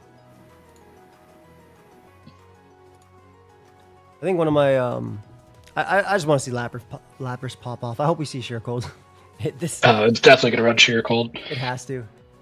Okay, this is my favorite. I don't care. I'm gonna do damage team on the entire drive. Big Viz. The second he saw Joe drop that Regigigas coughing, he picked it up with the swiftness, man. With the swiftness. He did. He really did. He dropped his E-Buzz, I believe, so he lost that mon support for his squad. I love the Mega as well. Basically fast Tailwind for the squad too. And then Meowstic gets Gravity as well, if I'm not mistaken. So that's really cool too. Also, I believe it learns Expanding Force too, right? So you can do that with your Iron Crown if you really want to. That would ruin your priority from Entei, which I think is Entei's whole thing besides clicking strong Sacred Fires. I like the Reggie coughing mode, man. I really do. The ground immunity little coughing gives for the team, I think is very funny as well. Shutting off Intimidate too from like Lando. So, and you already have like good mons into Lando anyway, or the mons that ignore Lando, regardless, right? Your In Focus, your crit move, your Araquanid. I like it. I like it. It's literally just like Florges for me. I was like, I'm surprised he got it, but he just wanted a fairy for his squad. Yeah, I mean, it's kind of like a good like discount like Calm Mind. It kind of reminds me of like Finny if it was just like worse, because like the reason why is like obviously it doesn't get Misty Terrain, but more so just because you have like that really bulky Calm Mind like Moonblast, right? The difference is that like Florida's is like way more weighted in its Spadef rather than its like defense, but you can EV for that anyways. But I just think it's like it just kind of gives me like Finny vibes in the way of like it's like not super fast that like can Calm Mind, just set up, right? And just sit there and like kind of absorb hits next to like support. Although I'm not too sure if there are too many Pokemon here that like support it as well. But even then there's like some useful stuff. Like I mean, you have some utility you can take advantage of. I think it also gets access to Misty Terrain as well, so you can use that to block spores. So also Symbiosis plus round with a booster energy. That's a threat. Does it work like that? Well, as in yeah, the booster energy is there, so you actually end up giving it the other item. So like you give Crown special attack, and you give that homie a choice scarf, and you click expanding force or something under. Scarf, I have a salve. Yeah, AV is I think is really Can cool you too. you can't get floor just like a booster energy No, and no, get no, double no. booster. First off, item Oh. clause is the big one, Oh yeah. True. and then also it just doesn't work that way. Unfortunately, it would be awesome if it Yeah. did.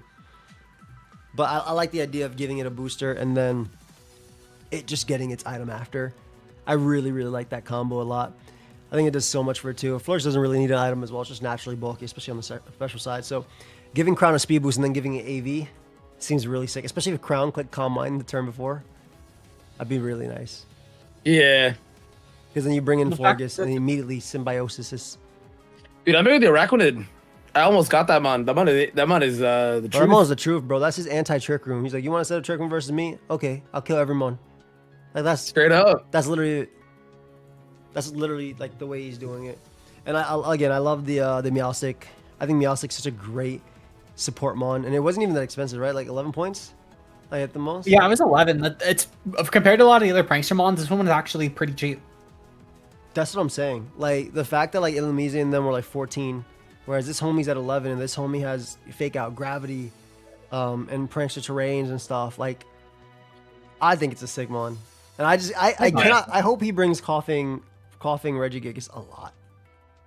Mythical's Honestly, definitely got to be probably Teraband. will. No, nothing's Teraband.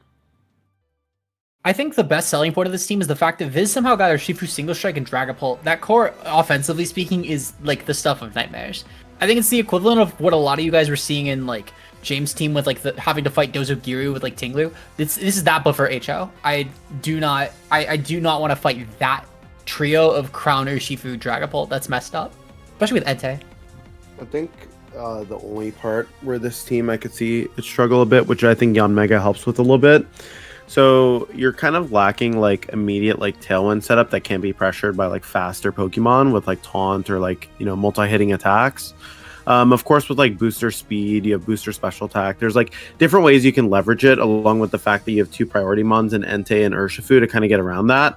But I think that's definitely like a hole that you could like find. Not to mention too, if like for example someone wants to bring a prankster tailwind setter, right, to gain that early speed advantage, one of the main answers that Viz could use would be the coughing, but then if they put ability shield on it, right, like you're pretty much completely removing the effects of neutralizing gas. And like sure, maybe it's like a dead slot if coughing doesn't come, but it's definitely one of the more exploitable holes I could see on the team. But the actual quality of the mons themselves, like Urshifu, Iron Crown, like Dragapult, Entei, they're obviously very strong, right? Yeah. This is the way Viz plays. Very offensive, do what he wants to do, and he's always good. He's hit rank 1 on the VGC ladder, he's hit rank 1 on the Battle Stadium singles ladder, he's won multiple draft leagues. Like, if there's anyone that could pilot, and these are good Pokemon, he's good at piloting good Pokemon. That's his thing. And he also builds right before his games. Like, it's just the funniest part. Like, yeah. Yeah, that's crazy. He drafts just one that he could do that with, you know? It's like... It's kind of insane to hear that, because his win rate for doing that is, like, actually insane. Very. He's a strong player. Very respected. He definitely is, yeah. I know he has single strike, but just imagine he has like rapid strike. Because I saw in the comments like Entrainment Arcanine, so like imagine what a bubble Urshifu for rapid. Honestly, Sure, the more interpretive, but like. I can't lie. I think the single strike, especially with that Crown Pult, is the slightly better pick here. Like, if I assume that Viz just kind of picked like what based on what was left. No, he especially picked, hearing what he had used. He had already used rapid. Right. So he would never use it.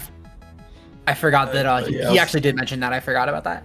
Even still, I think the single strike though worked out really well, especially with that Pult Crown combination. I would not ever trade that for rapid, as weird as that sounds. Even though rapid is definitely a lot better typically in draft. Works really well here though. Entrainment on Regigigas will also be fire if he goes like Terra Water Regigigas like in comments that I see. I'm hyped though. I'm hyped to see this team. I think Viz is gonna go crazy. I think his game's gonna be 2 minutes as well. Like turn 1, turn 2, done. Don't snipe me so much. This isn't his original team anymore, right? Because he did. And Kyle. Yeah, he sniped Kyle. He sniped Kyle every round. Yeah. Kyle had a brand new team before this. It got to a point where the snipes were so bad that Kyle ended up like taking Excadrill after Tone got T-Tar, and they traded, and that's how they fixed all their snipes. But it was very funny to watch. Yeah. What did you say, Joe? So this is the final version, or there's like changes This after is that? this is Tone's final version now. Kyle Okay, makes gotcha. changes come week 3.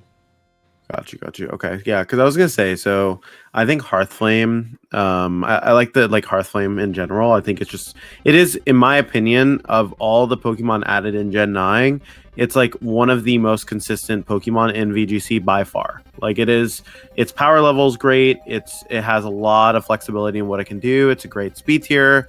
There's a lot of different like ways you can utilize it. You know, you can run like super bulky follow me. You can run super offensive. You know, Hearthflame with like really good damage. You get Encore. You have Swords Dance even, right? There's like a lot of cool things, and I like that there was also prioritization here on having partners you can Earthquake next to, right? So obviously you're not really going to be able to Earthquake next to your Ogerpon, but let's say you Terraflying your T-Tar, that's pretty relevant, right? You can also Earthquake next to that Telepathy Gardevoir, you can Earthquake next to the Kilowattrel, you can Earthquake next to Salamence. So definitely I think putting enough prioritization on like having something that you can throw those spread moves out next to. Again, like I'm not really a big fan of the bugs. I think they're kind of like overpriced for what they're trying to do, and you could set Tailwind with like other Pokemon on this team. Of course, you get like Prankster, Thunderwave, stuff like that you can pair with Rock Slide, but that's probably like the only spot that I look at where I'm like, whatever. Same with like Chinchino, but also too, we kind of mentioned this, like as you get to later picks in the draft, right? You're kind of running out of like super crazy mons you can always slot in all the time. But yeah, Keldeo, I'm really interested to see because obviously it's a mythical, so it's something that I don't personally have a lot of experience with. It's strong. Yeah, I know it has a really high special attack stat, and Secret Sword, I think it's called. It goes around. It works like Psyshock, right? Correct. Yeah. And also, the big thing about Keldeo is that it's really bulky. Like it's deceptively bulky.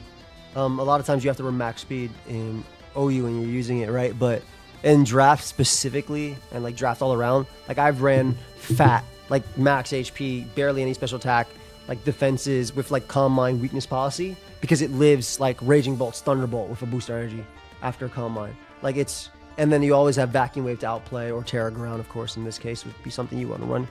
But I love it next to the Ogre because I think Ogre lets him set up sets up like potentially Immense if it's not, special. And then potentially Drill too, and even like tidy up Chinchino at that point. I think Keldeo's gonna put in work for him. Yeah, this season. I think coaching Also, too on the Keldeo is good. Yeah. Also with Keldeo again with the Secret Sword, you know whenever it has the move or not because of its form. Like the one on the image, that's the form that doesn't have Secret Sword. Whether you Resolute the other one, you know it has Secret Sword. Like it doesn't really matter, but it's still an information game to that's something that's something that got changed, bro.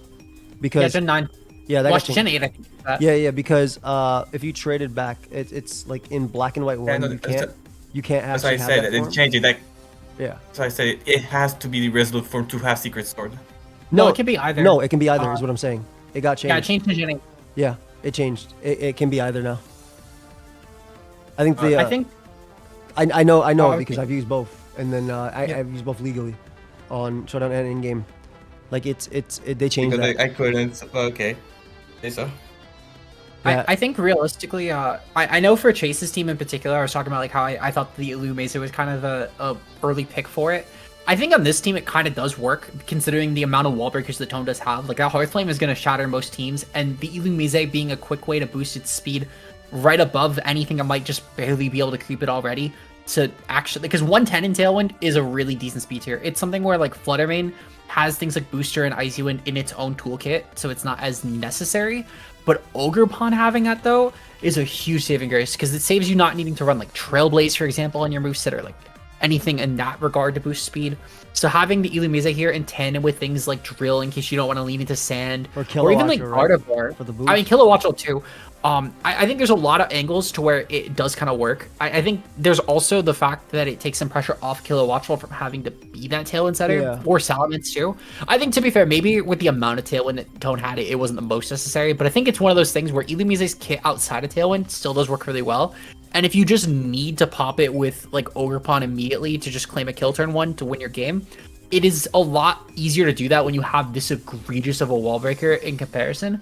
So I think on this team, it does kind of work. I'm still not the biggest fan for 14 points. I think it's a bit much. But if I was going to draft Volbeat on a team, this is the type of team I would do it for sure. I'll be honest. You change Illumiza for something, and I'd use this draft in singles 10 out of 10 times. This, Oh, this, I mean, this yeah. straight up, this is a single Dude, shot. Yeah, fact, it looked fun in singles. yeah, it looks hella fun in singles. Some of my favorite monsters use, like Gardevoir's nasty, Chinchino's nasty in singles with Terra as well. Kilowatch was a goated Terra captain too. So and Ment's obviously broken with Terra as well.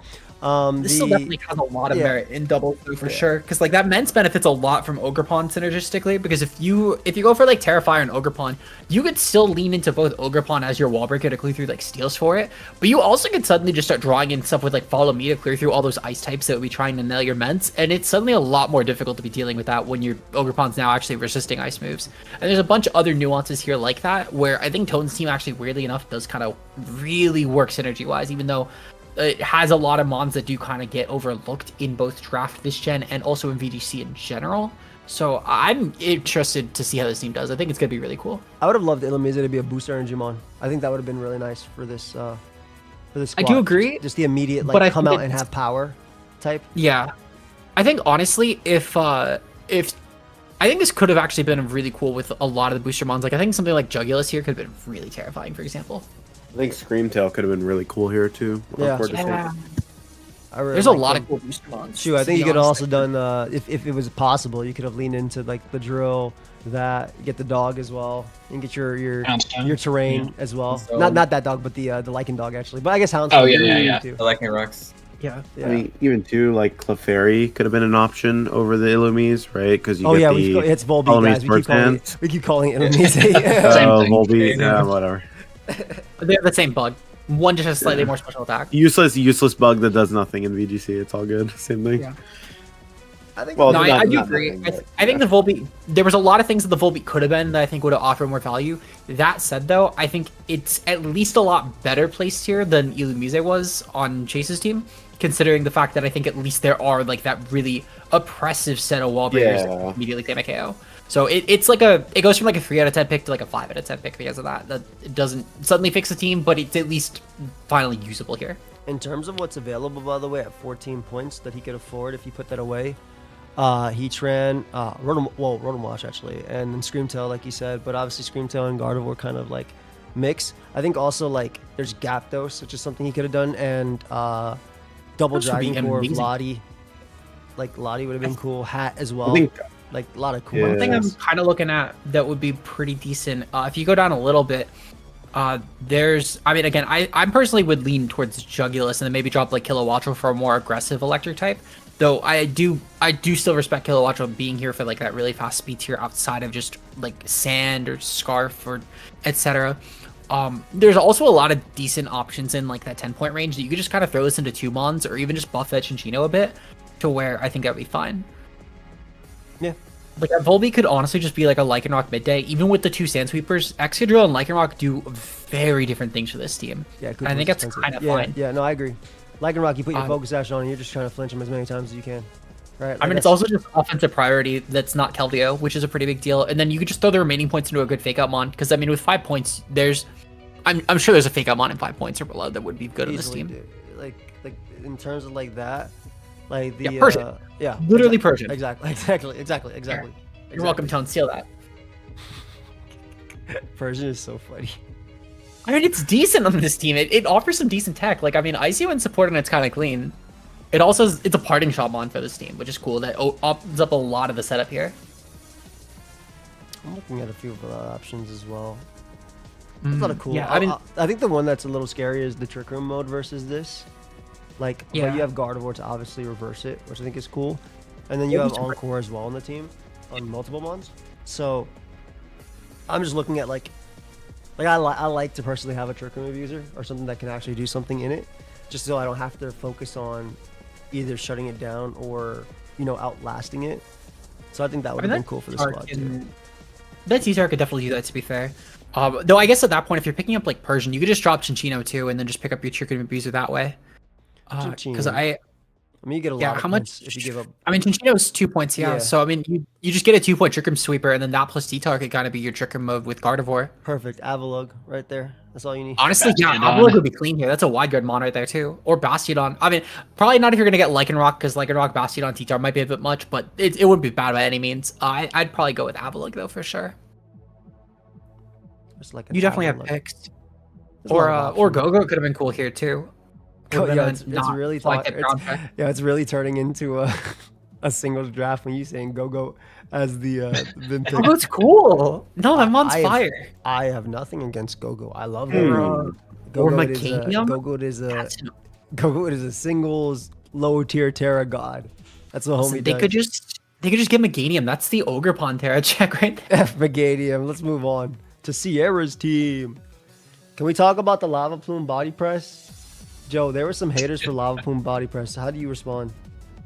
Well, I feel like honestly, if you're in Sierra's boat, once you get like the top 4 plus like Gallade, Alecki, and Corviknight, like at that point you're just kind of throwing in mons that are just going to benefit. Like I think Dashbun is fine because you know the Lava Plume body press obviously is a pretty linear way to approach it, but like the thing is like at this point of the draft, I feel like you kind of just look for locking in like slots that create extra routes to like kind of annoy people. I'm not the biggest fan of Dashbun. I'm actually not really the biggest fan of like Donphan or Lycanroc, but I think the other 7 are so strong that like you could kind of put anything as a last view and it'll still be fine. Like I think the Dashbun is like okay as like the 8th.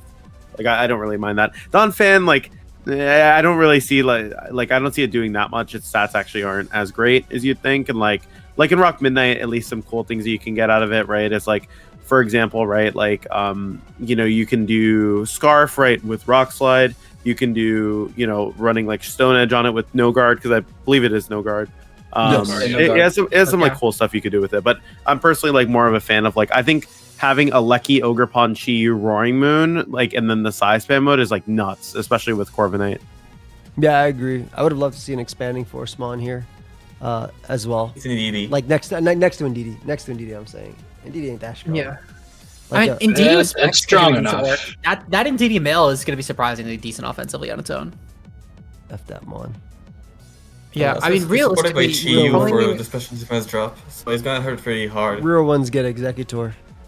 And like you don't want to run like Terra Psychic on a lot of stuff because you got Roaring Moon and Chi-Yu there too. Yeah, that's fair. You can run Terra Dark, then just Gallade's gonna just hit you at Sacred Sword. And Steel, you just get smoked by Chi-Yu too. I like the synergy. Don't Yeah. get me wrong. I've seen things Sacred Sword as well with that. I like the synergy. I like it a lot. Like, and I love Roaring Moon as a nice little Tailwind mon as well, and a Dragon Dance Sweeper next to follow me. Like I love that. Corviknight getting up Tailwind as well for the squad I think is really cool too. Alecki having the Electro Web I think is nice. Alecki having, you know, being able to do the max HP, no speed, faster than the entire team. Some mons under Tailwind even faster than, and then just slowing them down on top of that. Plus your Terra move, plus your Volt Switch, protect your standard Lucky. I like it. I really do. I really like the. I actually like Donphan more than you think. I just think it's just Sturdy's just so cool, right? I think Sturdy's just so cool. It's a savior as well, and you can learn some sort of endeavor just to bring down a threat that ends up lasting, and under Trick Room as well. It's a pretty cool option too. This is my. I used a little bit of Donphan in my doubles league as well, and I actually traded for it mid-season, and I love that I can just trade 1-for-1. Yeah, it's so like I mean, Sturdy's obviously great, but like physically, it's great on both offenses and defenses. You can slap an AV on that thing. It's not insane, but I feel like if there's a problematic matchup, Donphan can like deal with it better or like very consistently. Yeah, I mean that's why I've always liked Donphan in draft. That's literally what it does, right? It's the 1-for-1 mon. As cool as Donphan is, and don't get me wrong, I think for 6 points it's a fine pick. I think when I look into other ground type options that are right there, like the first thing that stuck out, it came out at about 5 seconds to me, was Golurk is also 6 points. And I think Golurk suddenly just offers a lot more offensively and defensively to this team, I would argue. That Ghost type would be really decent here as like an offensive way to handle other psychics that might want to abuse terrain. Outside of, I mean, there's Dual Dark here, so it's not the biggest deal in the world. But it also, I mean, Poltergeist as a stab is very terrifying to have to switch it on. And Golurk having no guard for that too, it's not going to have to worry about that. Good way to scout the item because it'll tell you what the item is on screen too. This is basically like having a Frisk mon at this point. I think Golurk would have definitely been a bit cooler here to see than Donphan, but I mean, at that point, it's getting kind of nitpicky. As Joe said, with the other 7 for that top 4 plus Alecki, Gallade, Corviknight, it's such a deadly 7 to have at that point that the other 3 don't really matter. They just need to check very minor boxes for this team. And I mean, Donphan really, at this point, it's just like ground type, and ground type to have is good. So it's by no means bad. I just think that like looking at the 6 point, it's a little bit of a shame that Golurk didn't go in that slot as well. I like that Lycanroc was 1 point, by the way. I think did we say it? Yeah, no, it is 1 point. It's kind of crazy. I looked that up actually while what's it called? Because I was talking about it. I was literally looking at other options like what could Sierra put here, and I was like, wait, that's 1 point. That is just the best 1 point. That grown up in this daycare is 1 point. It's just crazy to me. No, that's probably better than nearly every 2 point mon. If we're gonna be honest, like even as a 2-pointer, it would have been. I can maybe see 5 or 6 that would have actually been more valuable as 2-pointers. So the Lycanroc Midnight for 1 point, that's actually kind of clean. I think really that's where the big thing is too, is like, yeah, I mean, Duxbun, Corviknight, Lycanroc Dusk, Lycanroc Midnight, they're not like the most insane mons. But for 1 point for Lycanroc Midnight, 3 point for Duckbun as that fairy type when most fairies had gone at this point, and then 6 point for that good ground type that Donphin could still definitely do, albeit again there was better options, but it's by no means bad. I think when you consider all of that, I think it suddenly looks a lot more terrifying with the other 7. So I'm personally here for it. No, I like it. I'm looking at some other options. Maybe Shroodle could have done something as well for the squad in terms of like, kind of cool, yeah. Yeah, like priority Sunny Day. Could be cool. Oh, it's parting shot too, yeah. It's I have it on the video, but I'll write it down real quick while we keep going about the SK team. SK, you want to talk a little about your squad real quick? Ooh, sure. So, yeah. So I've been told that Urshifu is pretty good, being able to avoid protection and such. So that was a pretty easy first pick there. With Landorus being a pretty nice second pick. Both are pretty good Terra options. You can go Terra Fly with Choice Scarf with Lando. Both have U-turn. A lot of U-turn on this team, which is pretty nice. Talonflame. I think that's the fastest Tailwind in the game, so like that'll enable the speed that's like not that high on the team otherwise, because Urshifu, Lando, Zapdos are sitting at 90 to 100 base speed tier. Sinistcha, it's mainly there for anti-trick room. It seemed good as like Ursaluna answer. It can also just hospitality, nasty plot, calm mind. Has a lot of options there. Zapdos, you could run Terra Grass into this team with Urshifu plus Lando, Sinistcha. Now I have Talonflame and Zapdos to handle those. Earthworm, obviously going to run Shed-Tail because that's not allowed in singles, so that's going to be busted. But that seems like a cool concept. Yeah, the repeatedly earthquakes and keep getting them up. That's like I like that. Earthquake. Yep. Iron Defense. Frostmoth and Persian, so I have something that doubles my SPDF and something that doubles my defense. So I'd like that combination there. But I spent a lot of points in my first 5, so I really needed to round out the rest of the team. Frostmoth, I think it has a lot of good utility options there. Wide Guard, it has the option to Quiver Dance, and being able to Terra into whatever type to avoid the weaknesses that it has. I think that would be good. Also good ice resist, because Freeze Dry is pretty good into the top 5 of my team. So I have the Earthworm, I have the Frostmoth, I have the Colossal sitting there. I like the Prankster Riolu, bro. Next to like their Prankster Riolu, yeah, next to your Scarshiu, just click. You know the Gen 5 copycat back in the day. I had to get the Riolu for that. Persian is very cool. I'm very excited for this Pokemon there. Has a lot of really cool options. A Quash. And then the Colossal. Probably Persian and Colossal are like my 2 favorite Pokemon on this team. I think that I have a lot of cool options for them. So I'm very excited for this one. No, I am too. I love Cole. I love Persian. I love the Persian. I really, really love the combo with that. I love using that with like Lax and like Quash and stuff like that too. The Earthquake next to the Snake, I think, is really nice. And again, that Prankster coaching Nexus Shifu just sounds so fun for a 1-for-1. With the Terra, without the Terra, man, it's like so nasty. You really did go all in though with your first 5. Yeah, I'm gonna spend 17 points 5 times and see what happens. Like that's basically the team, right? 18, 19 points 5 times. It works though, yeah, legit. Bro, get hit on Talonflame and then bring back in your Hospitality Mon and get your Prankster, your Gale Wings again. I love the angle. Maybe I like that. And the Cole. But honestly, a lot of times it's going to be just tailwinding with Dying. Talonflame turn 1, Yeah, and yeah. then just hoping I win the game in the next 3 turns. Yeah. No, I agree. Maybe I'll set it up again. I'll switch in Sinistra a couple times, get the hospitality, get it back up. And I guess Zapdos could also run Tailwind, like mid game as well.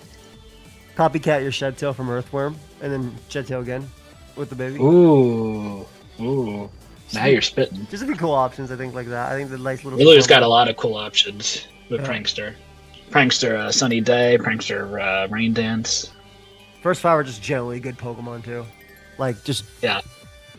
all of them are like really nice. And the Cole, the activating Cole with like the side weaker moves, I think is pretty cool too. The weakness follow steam engine type stuff with Terra. Yep, with Urshifu or Persian. I think Or even they're Scald from Sinistra. Scald, Sinistra. Yep, I think they're the main ways I could activate it.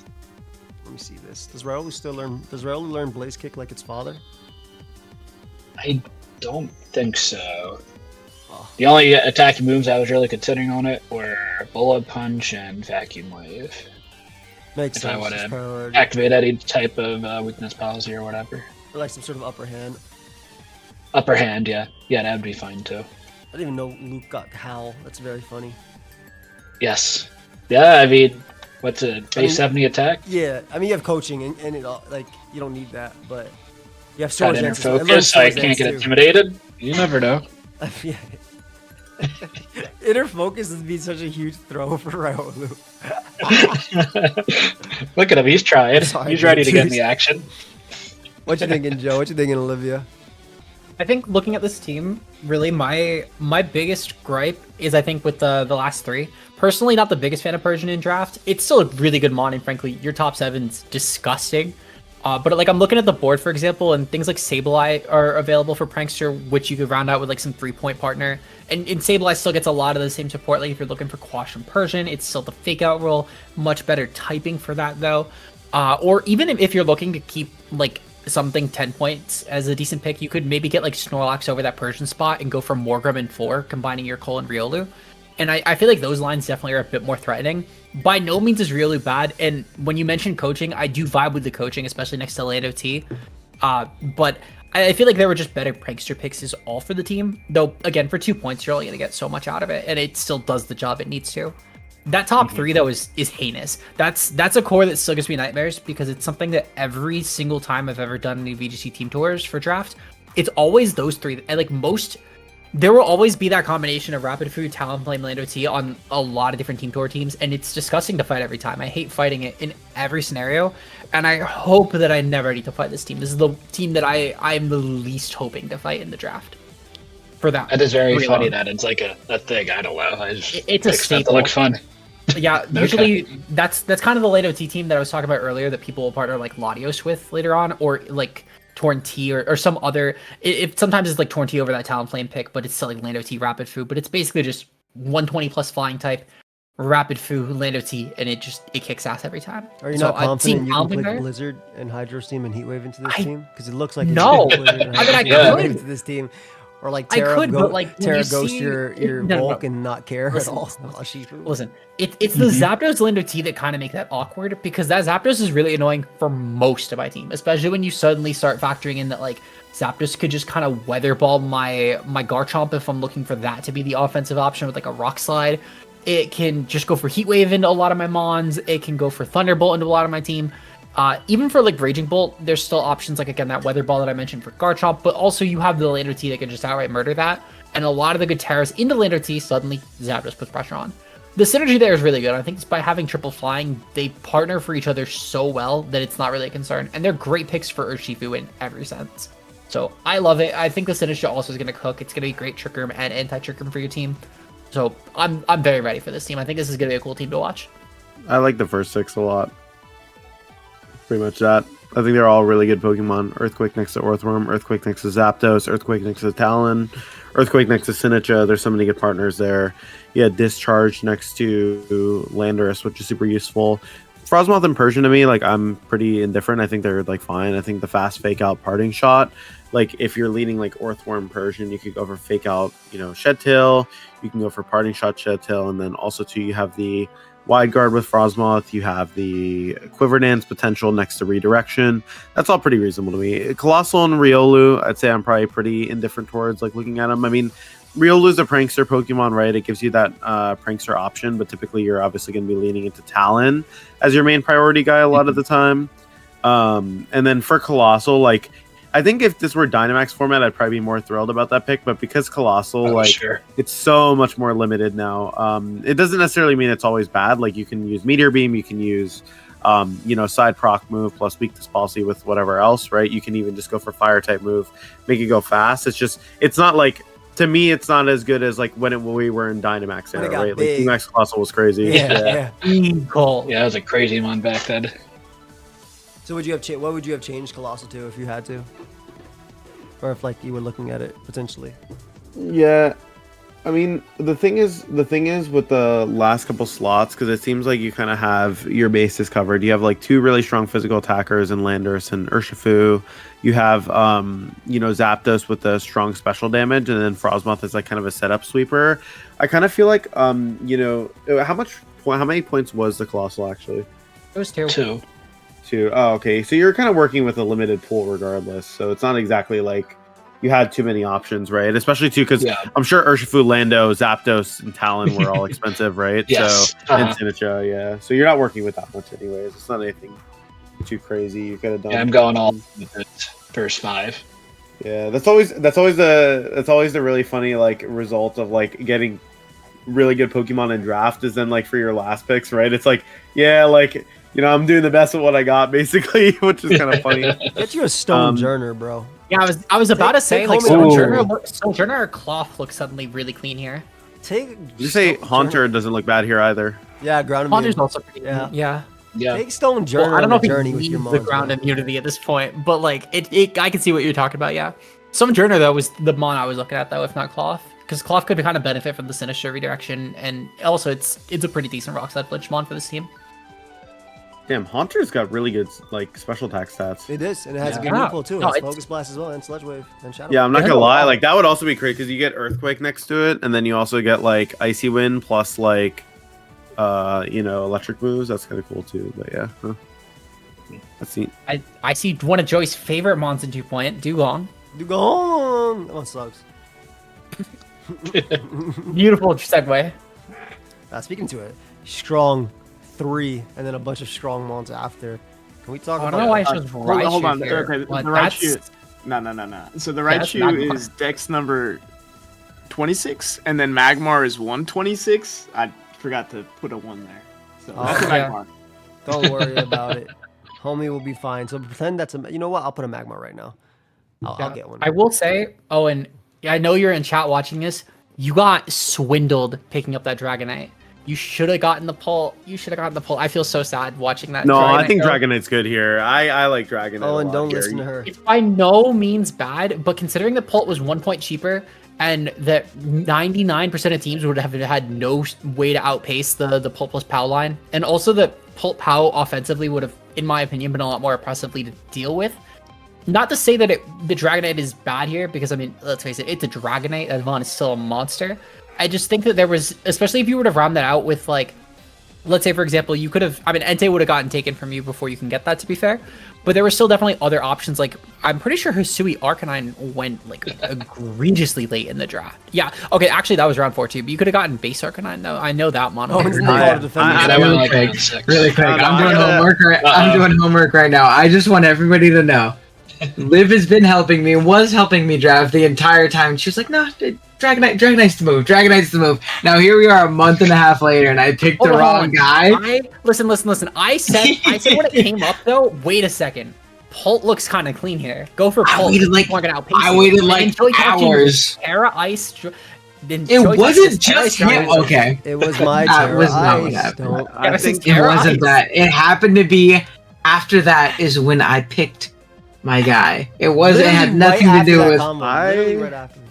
Causation and correlation, Mr. Pocket Monster MD. They aren't always the same. You didn't make me do it. I just happened to do it when you said it. You know? Do it with the Terra Ice Specs Blizzard Dragonite. With all the Terra Ice. I think here you actually are objectively always supposed to grab Dragonite over Pult, and there's a couple reasons for that. One, I think the extreme speed plus POW is more threatening on a team preview situation than like Pult, because you already have a Pokemon that's kind of immune to Intimidate already, that's like kind of attacking straight up, which is like that Ogerpon.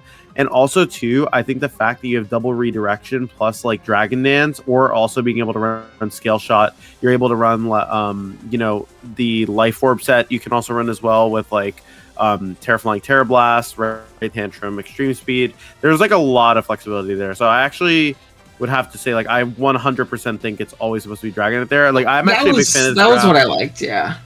Yeah. It was I would kind say, of the versatility of it.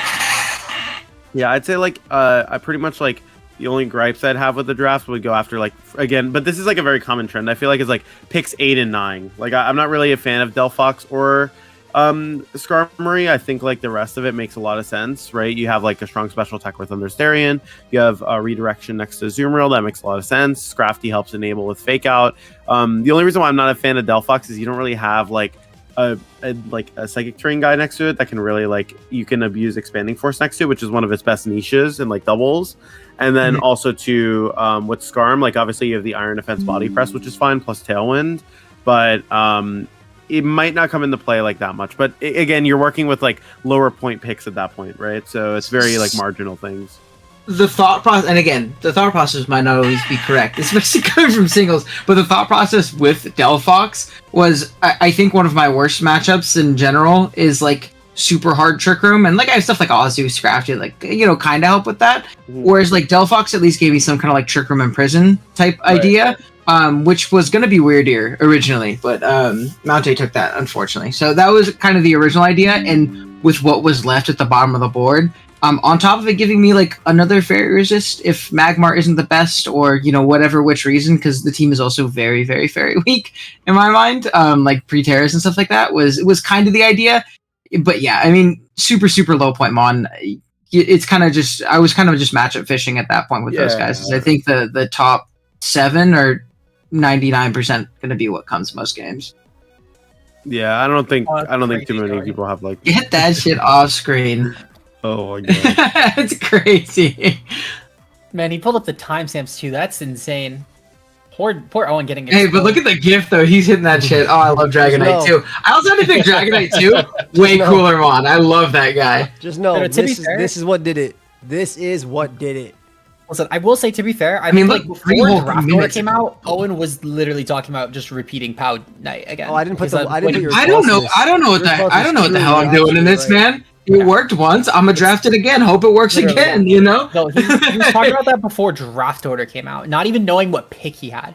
So, like, I won't act like, again, like I wasn't familiar with you like a month and a half going Dragonite. I just think that there was a lot of options I think you could have rounded out into Pult later on that would have been good. Like, for example, if you were to lean into, let's say, like that Arcanine E-Speed spot, it also offers you Intimidate support.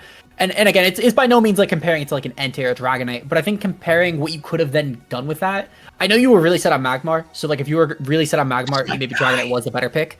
But like I think that there was a lot of other options you could have tailored from going POW Ogerpon Pult that would have made the value potentially slightly better. By no means is this a bad draft. Like, for the record, Owen, I think you still had like a top 5-6 team for sure, if not top 5 outright. But I just think that the missed potential on Pult there was a little bit sad to see. Another big aspect of D-Night that I really like is like the move pool is obviously crazy too, but it's also like the fact in the idea of like, yeah, inner focus is obviously like super fire. Let's go, no intim, no fake out. But multi-scale's great, right? I mean, everybody doesn't have the instant, everybody doesn't have things, so like just having like a built-in "you don't kill me" ability no matter what is pretty fire. Like, not bad at all, you know. So I don't know. I like the versatility of it. I'm most excited to use the Ogerpon and the Thundy though. Those guys are just cool. They do lots of damage. I think the Ogerpon in particular is gonna be really fun in doubles. Thundy's so freaking Dragonite's cool. just crazy. Come on, so good. But yeah, fun team. All right, I gotta go finish this assignment though. So see you guys. Make sure you use SD Skarmory. You know it. Don't leave my prep for the season, Joey. That's the best way to do it, man. SD Skarmory. That's what my homie has to do right there. Let's look at Oh boy, it is The time for my final- team. it is time for the final team. Huge. SPL season 3. I'll at least share the thought process on this real quick. Get it, Marcus. So we were doing. Mountain and I were locked on weather. We were thinking Torkoal and Didi, and our Chaladon somehow made it to pick 19, and so he just straight up took that. Knew he was getting mouse hold later on. He wanted to get. We basically planned the whole draft out since pick 2, and there were a couple of different options that he was working with. One was Polytoad plus Gothitelle or Gothorita for Perish Trapping. And then the other one was just Pelipper and just being able to support the Archaludon better. I suggested Overquill and Thundy T. I think Overquill, obviously Basque Legion's going on the team, but Overquill can deal with the grass types really well. And not only that, you got Intimidate, so you can go about it a couple different ways.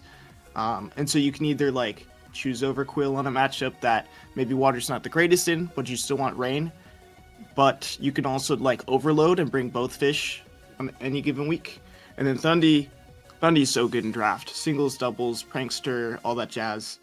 Monte kind of took over, or he kind of made his own picks with him and Sventhun, who was also helping with Berserker, Pelipper onwards. And he cooked. I really like the fake out Berserker with Steely Spirit. But I think there's lots of cool synergies here. Weird Ear can deter Trick Room. That was kind of the one thing that we were looking at down the stretch was how to deal with Trick Room. We have Rhyperior to either deal with that and absorb electric moves. And then we have Weird Ear that can actually like get rid of it or, you know, set it up for Rhyperior if it needs it. And then Virizion is just beat up good grass type for the points. And then he doesn't really have a lot of good Spadef on the team, so I think Virizion can kind of shore it up. I just like the justified beat up. I think that's sick. As well as I think Rhyperior is nice anti-trick room. I know he sniped Mousehold from me, and then he had hit me up later because I told him I was getting Mudsdale. He was like, "Yo, you still getting Mudsdale this round?" I was like, "Bro, that mon is locked in. You are not getting this demon from me." That's my pseudo legendary right there. But That's a good mon. it's a good mon, bro. I love Mudsdale. But I like the round I like the rain from Mount a lot. I think his first two Thunderous as well, and then like Basque Legion, Pelipper are just really strong together. I think Overquill is also super strong. Like every time that mon pulls up in the OU tier as well, or just in draft, it's always done a lot of work. And I love Rhyperior as well as the coaching option from Virizion too. Also offensively, Mousehold can be threatening too, right? It doesn't have to be full-on support. Pop Bomb hits hard. Pop Bomb hits real hard. Absolutely. I've been looking at some matchups prepping with Mante, and I feel like you can maybe not leave the Archelodon at home, but let the Mousehold, take center stage. It's got a really good speed tier, and I feel like people are gonna prep for support Mousehold way more than they're gonna prep for offensive Mousehold. There's definitely a lot of room for like some combinations. I mean, even with Virizion, of course, you have the Mousehold with some, but you also have the option of loaded dice side bullet seed with Virizion. You get quick guard as well, which is kind of cool.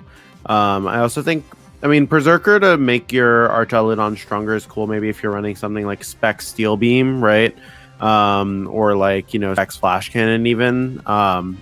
It's a little bit awkward, but what I think Archelodon does really well in draft is it has so many useful abilities, right? Like the way you would approach a stamina Archelodon versus a stall or a sturdy Archelodon is very different.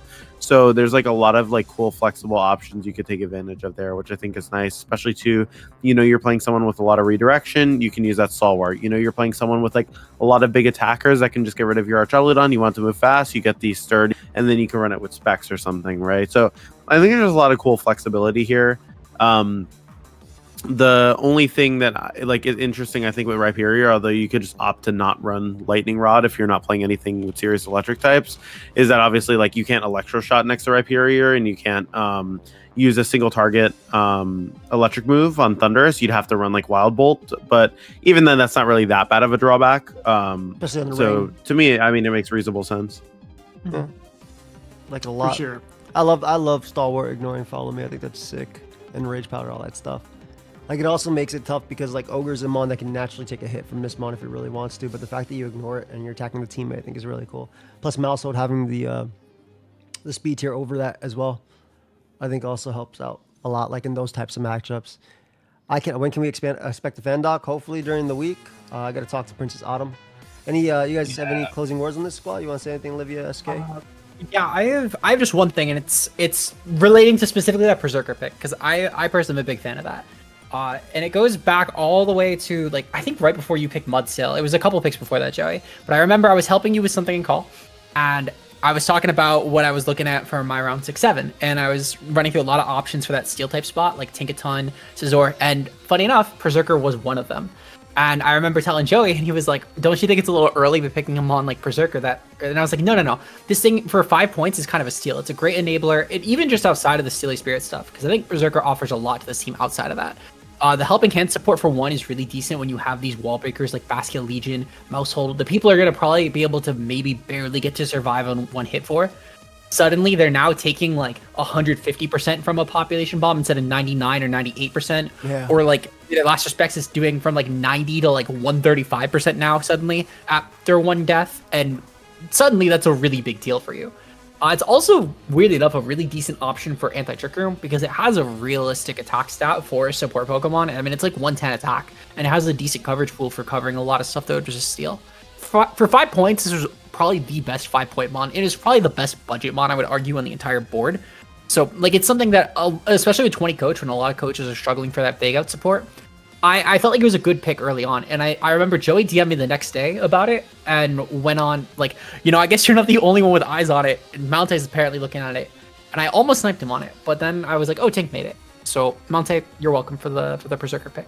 That's all. The thing is, with that specific pick, we had basically gone through all the Pokemon that we obviously wanted through Pelipper, and Mountay was trying to come up with some specific cores or specific roles in mind to fill. And so I made this whole spreadsheet, and it had every single role that needed to be filled, whether it was like Trick Room, Fake Out, all that jazz. There were like 10 different categories of stuff, and I made a whole rank of like 200 mons, which one would fill all the roles and which ones you'd want to pick. And Mountay was like, nah, I'm picking Berserker. Tinkaton was at the very top of the list, but he was like, we're just gonna go with Berserker. Well, then I'm glad that I was able to do that swap with him, because Berserker was, funny enough, my first choice, and then Scizor was second, and I wasn't even looking at Tink, because I just assumed it was no chance of getting to me. So, funny how that works out. How I'm very glad he didn't listen to me. And one higher up, and we just worked out well. Nah, it's sick. I'm very happy that I'm very happy that Tinkaton was on the top and he was like, nah, Berserker. That's a guy that knows what he wants. That's a guy that knows what he wants. Like, that's how I felt with Hydrapple. Like, I was like, all right, this mon isn't the greatest, but I want it and I'm going to use it. It's cool. To work. Listen, I vibe with that. I mean, Hydrapple is also very cool, for the record. That is such a cool anti-tricker mon, and it has a really... And it's a water killer, which I needed. Yeah. So, I like it. I'm excited about these teams. I've kept a lot of you guys for very long, so we'll end it here instead of doing like a whole ranking because I don't have a thing ready for it. You're good. But maybe another time. Especially next week we'll be doing the watch together. Everybody coming through, I appreciate all y'all. Please check out every single one of the captains. Their links are down below. Sub to them because next Sunday, or the Sunday coming up, will be week 1 uploads, and it's VGC versus doubles. Wow. VGC versus singles. Ooh. Every singles player is playing a VGC player. So it's going to be a very, very fun week. We have a lot of great games coming up. And let's go 1 win. Yeah, if y'all want to say anything else, feel free to right now before I turn off the stream. Like anything you want to get in? Or it'll be a fun season. Oh, it will. My Berserker note was the last thing I had. I have no more quips or story times. All right. Well, no, I appreciate it. Yeah, appreciate everyone's support for this project. I know it's a different change of pace going with the VGC, but I think we wanted to like work with a different group of people, and I think we have a really good strong group, very fun. Yeah. So I hope you guys enjoyed this change of pace here. Literally. Peace, guys. Have a great night, and thank you, CV Marcus, for obviously.